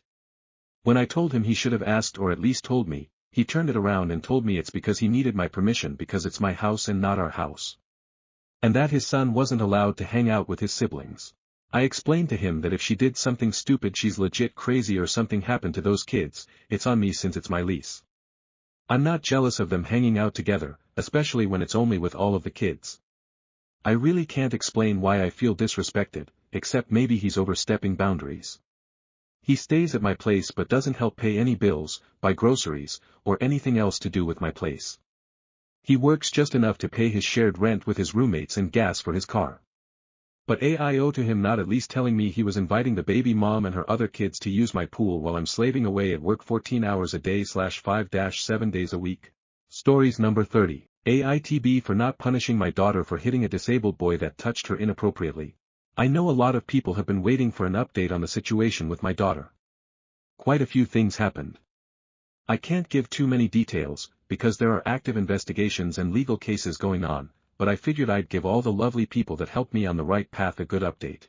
There was another incident in school with my daughter Kayla and Josh. He tried to hug her when she didn't want to be, and instead of being polite, she was assertive like I told her to be. She sternly told him no, and when he kept trying, she pushed him away. Josh actually picked her up by her waist to try to force her to hug him. She bit him hard enough to draw blood. I am so proud of my little girl. The principal suspended her after that. While she was out of school for the rest of the week, the police and CPS got involved because of my police report. And the school board took action about my complaints. The principal has been suspended pending investigation, and an interim principal is in place. I already like him. The first thing he did was have a meeting with me and Kayla. He was calm, reassuring, and agrees that the behavior of Josh and the previous principal were absolutely unacceptable. Josh is suspended indefinitely while the police and CPS investigation is going on, and Kayla is back in school. She's been so much happier at school without having to deal with Josh. She's been eager and excited to go to school. I've contacted a lawyer, and we're talking about if we have a case to sue the old principal. We're just in the beginning stages, but things seem to be going good. She's a cousin of a friend, so she's taking our case pro bono. Thank you so much for helping me find the correct path forward.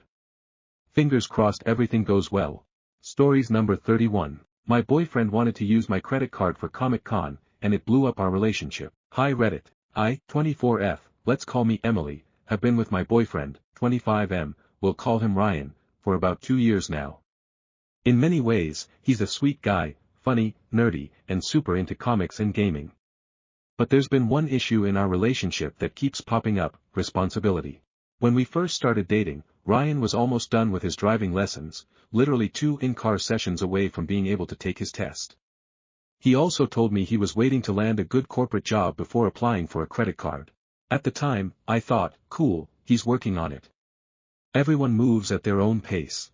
But the weird thing is, once he found out that I had both a credit card and a driver's license, he just stopped trying. The pattern. Fast forward 2 years, and here's the situation. Driving, I'm the only one who drives us anywhere. Every single date, every road trip, every grocery run, if it requires a car, I'm behind the wheel. Credit cards, Ryan still doesn't have one. Even after he landed a decent corporate job, he only uses his debit card or sometimes borrows his mom's card. The rest of the time, he asks to use mine. Now, to be fair, I don't automatically say yes. In fact, I've only ever let him use it for small emergencies, and even then, I make it clear it's not a habit. I say no probably 90% of the time. Whenever I bring up the importance of building credit or getting his license, Ryan gets really defensive. He'll say things like, "Stop nagging me, it's not a big deal, you're being controlling, I'll get around to it when I feel like it." But the truth is, his lack of initiative has started to really weigh on me. Comic-Con drama. So, last month was Comic-Con in our city. We're both huge nerds, so we've been talking about it for months, especially because an actor from one of our favorite shows was attending. I bought my pass early because I didn't want to risk missing out. Ryan, on the other hand, kept dragging his feet. He'd say stuff like, "I don't know if I'll be free that weekend, maybe I'll just buy it later." A few days before the event, while I was out of town visiting family, Ryan texted me asking to use my credit card to buy his pass online. By that point, I was just done. I told him no, put my phone on Do Not Disturb, and enjoyed my evening. When I checked later, he had spammed my phone with messages. "It's the last day to buy online, you're ruining this for me. If you really cared, you'd help me out. Guess I'll just have to wait in line for hours." I reminded him that none of this would have been an issue if he had his own credit card. He didn't reply after that. The day of the con. The day Comic-Con finally came, I was so excited. I met up with my friends, let's call them Megan and Josh, and we went straight to panels, merch booths, and photo ops. Meanwhile, Ryan decided to try and buy his pass at the venue. The problem? Way more people showed up than expected. The lines were insane. Ryan ended up waiting for over 2 hours, only to give up. He called me while I was buying merch, sounding miserable. "Ryan, this is ridiculous. I can't even get in. Can you meet me outside?" Me, "I'm in the middle of something, but we can grab lunch before you head home." Ryan, "Fine." So we met up, had lunch, and I dropped him off at the subway station. Then I went right back to the con with my friends. The explosion. That night, after I got home, I called Ryan to ask how his day went. He gave short answers. Then he asked about mine. When I told him how much fun I had at Comic-Con, he suddenly went quiet. Then he asked, "Ryan, wait, you still went?" Me, "Yeah. I bought my pass months ago." Ryan, "Wow. Just wow. So you left me to rot outside while you had fun without me?" Me, "Ryan, you could have had fun too if you planned ahead." Ryan, "This is your fault. If you loved me, you would have either lent me your card or ditched the con to keep me company. Instead, you abandoned me. At that point, I lost it." Me, "You're being ridiculous. I'm not your babysitter. I bought my ticket, I showed up, I had fun. End of story." He hung up on me. The aftermath. The next morning, we both apologized. But the weird part? A month later, he was still bringing it up. Little comments like, "Wish I could have gone to Comic-Con, oh wait. Must be nice having a girlfriend who only cares about herself. It's exhausting. Part of me wonders if I should have just let him use my card to avoid the drama. But another part of me is so over it. I can't keep carrying him through life like this. Update, my boyfriend wanted to use my credit card for Comic-Con. Hi everyone. It's been a few months since my original post about Ryan and the whole Comic-Con/credit card fiasco. I honestly didn't expect so many responses, but reading through them made me realize I wasn't crazy for being frustrated. A lot of you said Ryan's behavior was more about immaturity and entitlement than just forgetting to get his license or card. So here's what's happened since then. The tension didn't stop. After Comic-Con, Ryan and I tried to move past it. He apologized, I apologized, and we swept it under the rug. But the problem was, Ryan never really let it go. At first, it was just small comments. "Oh, you probably won't want to do this with me, you'll just leave me like at Comic-Con. Guess I don't need to plan ahead, you'll take care of it, right?" I brushed it off, but after a while, it became clear that he was holding the whole situation against me, while still refusing to take any accountability. The credit card issue got worse. About a month later, Ryan asked again if he could use my credit card, this time to order a new gaming chair. I said no, and reminded him, again, that he should just apply for his own. Instead of listening, he sulked and said, "You act like I'm some random guy off the street. I'm your boyfriend, we should be sharing things." That comment really stuck with me, because it made me realize, Ryan doesn't see sharing as a partnership. He sees it as me carrying the weight while he coasts. The driving situation. To make things worse, his refusal to get a license became a real problem. We had tickets to a concert across town, and I got hit with a last-minute work emergency. I asked if he could drive us, since he had the whole day off. He literally laughed and said, "You know I don't drive. Why are you stressing me out?" So not only did I have to scramble to leave work early, but I also had to drive us through traffic while exhausted. That night, when I vented, he told me, "You're making a big deal out of nothing. Couples do this for each other all the time." The breaking point, the final straw came 2 weeks ago. Ryan brought up Comic-Con again, months later. We were hanging out at his apartment, and he said something like, "This year was ruined for me. You basically ditched me, and I'll never forget that." I just stared at him. I couldn't believe he was still hung up on it, but more than that, I realized he was rewriting the entire situation in his head. In his version of events, I was the bad guy for not sacrificing my experience to babysit him. I told him flat out, "Ryan, I can't do this anymore. I've been driving, planning, and financing so many parts of this relationship while you avoid responsibility.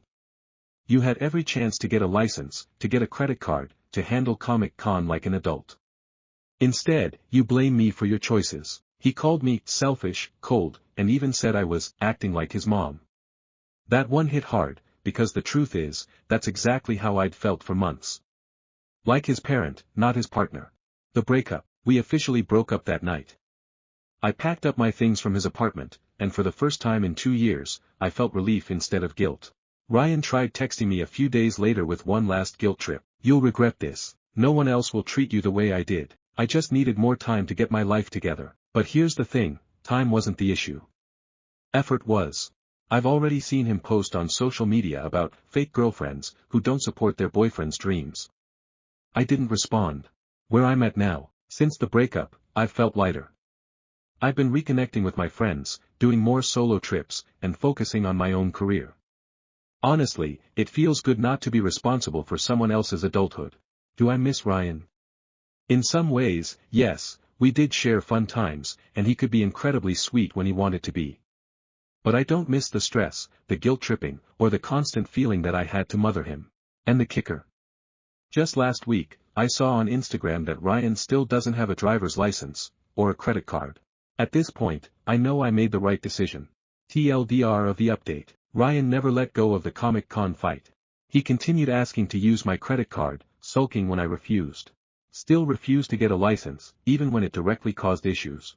Brought up Comic-Con months later and called me selfish. I broke up with him. He's still in the exact same place in life, while I've moved on. This is probably my final update, but honestly, thanks Reddit. Reading your comments made me realize I wasn't overreacting. Ryan didn't need more time. He needed to grow up, and he chose not to. And I finally chose me. Update 2, months later after the breakup. Hi everyone, it's Emily again. It's been about 4 months since I broke things off with Ryan, and wow, so much has happened that I figured another update was in order. Ryan didn't take it well. At first, Ryan acted like the breakup was no big deal. He posted those vague Instagram stories, you know the ones, quotes about loyalty, fake people, and real women stand by their men. But behind the scenes, he was not handling it. One of my friends, who still follows him, told me he's been bringing me up constantly, telling people I used him and ditched him at Comic-Con, twisting the story to make himself the victim.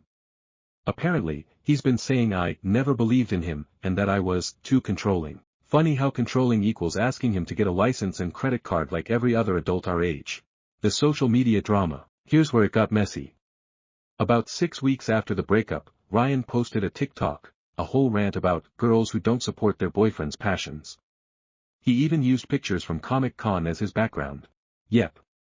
Our Comic-Con fight has now been turned into a TikTok sob story. What he didn't expect was the comments section. A bunch of people, strangers, even, roasted him. Bro, just get a credit card. Imagine losing your girl over Comic-Con, that's crazy. This is why women say they don't want to raise a man. Needless to say, he turned off comments within a day. I ran into his mom. This part was unexpected. A couple weeks ago, I bumped into Ryan's mom at the grocery store. She was always polite to me, but this time she actually apologized on his behalf. She said something like, "I know Ryan can be immature. I was hoping you'd be the one to motivate him, but maybe he just needs to hit rock bottom." That hit me hard.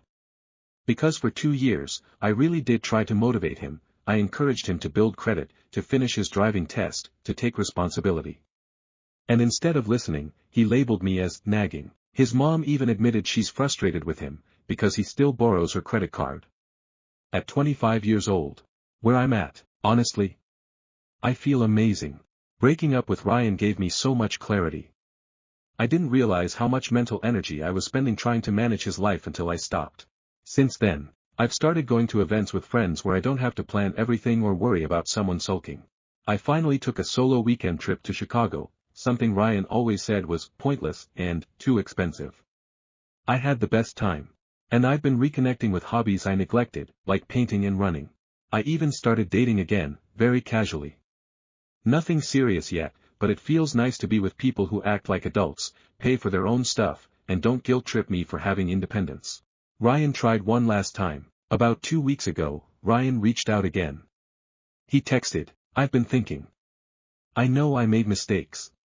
If you just give me another chance, I'll get my license and card.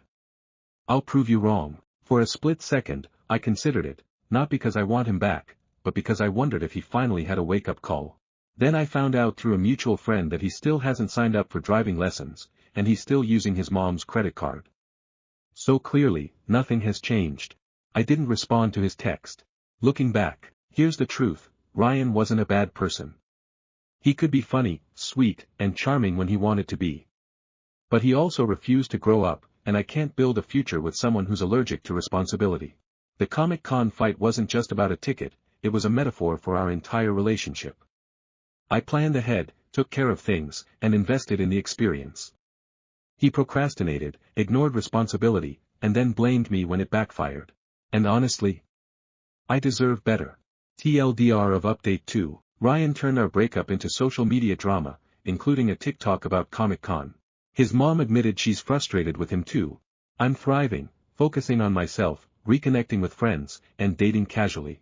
Ryan tried to win me back, but he still hasn't changed. No regrets. This is probably the last update I'll make unless something truly wild happens, but I just want to say thank you again to everyone who commented. Sometimes you don't realize how much you're carrying in a relationship until you set it down.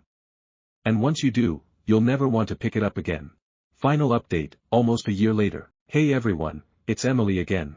I honestly didn't think I'd be posting here again, but since it's been almost a year since the Comic-Con fiasco and my breakup with Ryan, I thought some of you might appreciate one last update. Life after Ryan. Breaking up with Ryan was the best decision I could have made. At the time, I worried maybe I was being too harsh or too unforgiving, but looking back now, I can see it clearly. I wasn't ending a good relationship, I was ending a dead-end one.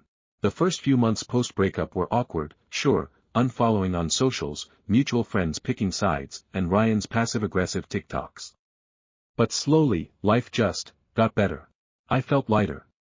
I didn't realize how much stress came from carrying someone else's responsibilities until I set them down.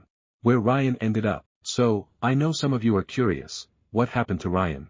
From what mutual friends have told me, not much has changed. He still doesn't have his driver's license, and yes, he's still borrowing his mom's credit card. Apparently, his excuse now is that credit cards are a scam. He's also been in a couple short-lived relationships since me. One girl broke up with him after just 2 months because, according to her, he acts like a teenager. I've also heard he brings me up sometimes, telling people I was uptight and never supportive. At first, I was annoyed, but now I just laugh. Because if being unsupportive means refusing to be his babysitter, then I'll wear that badge proudly.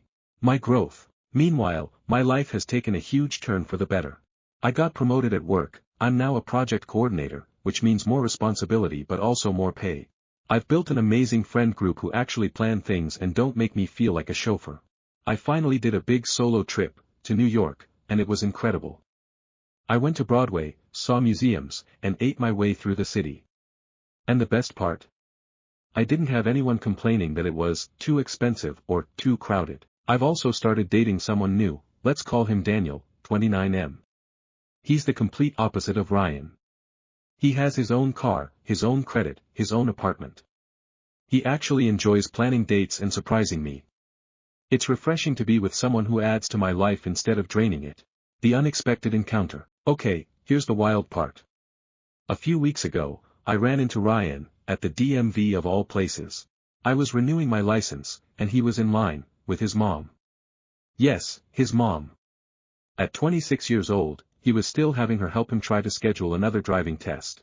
When he saw me, he looked embarrassed but tried to play it cool. He said something like, "Oh hey, Emily, funny seeing you here. You look good. Guess I'm finally getting around to my license, huh?" I just smiled and said, "Good luck with that," then went back to filling out my paperwork. It was surreal. A year ago, that encounter would have made me angry or sad. Now, I just felt nothing. If anything, it confirmed that walking away was the right call. Looking back one last time, when I think about the whole Comic-Con incident, I realize it wasn't really about Comic-Con at all. It was a symbol of our entire relationship. I planned ahead. He procrastinated. I invested in my future. He gambled with his. And when things didn't work out, he blamed me. That's not a partnership, that's a parent-child dynamic. And I refuse to play mom in my relationships ever again.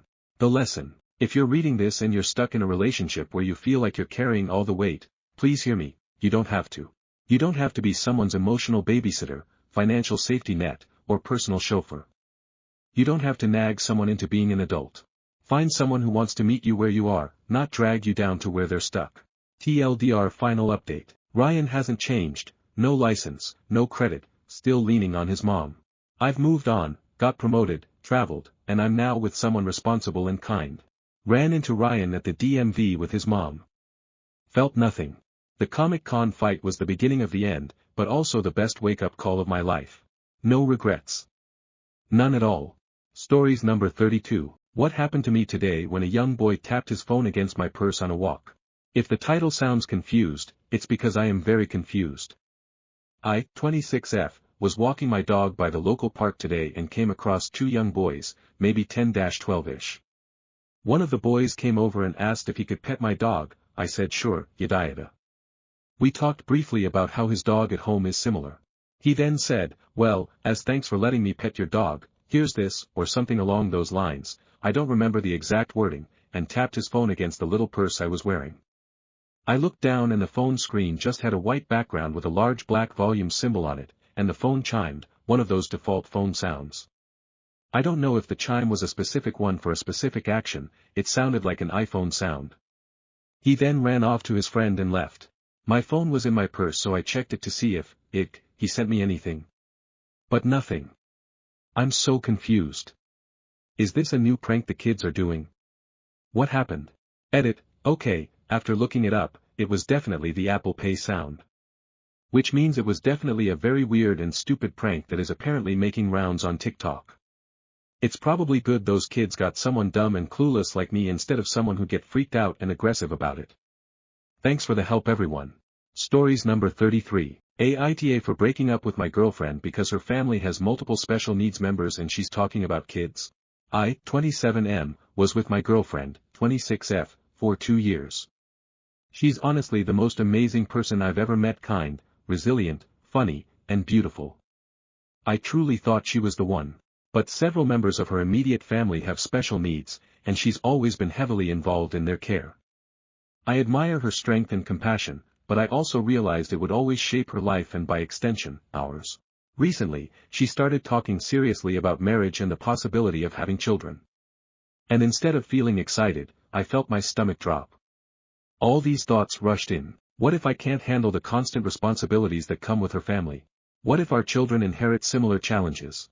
What if I end up resenting her or failing to give her the life she deserves? As much as I love her, I couldn't silence those fears. So I made the hardest decision of my life. I broke up with her.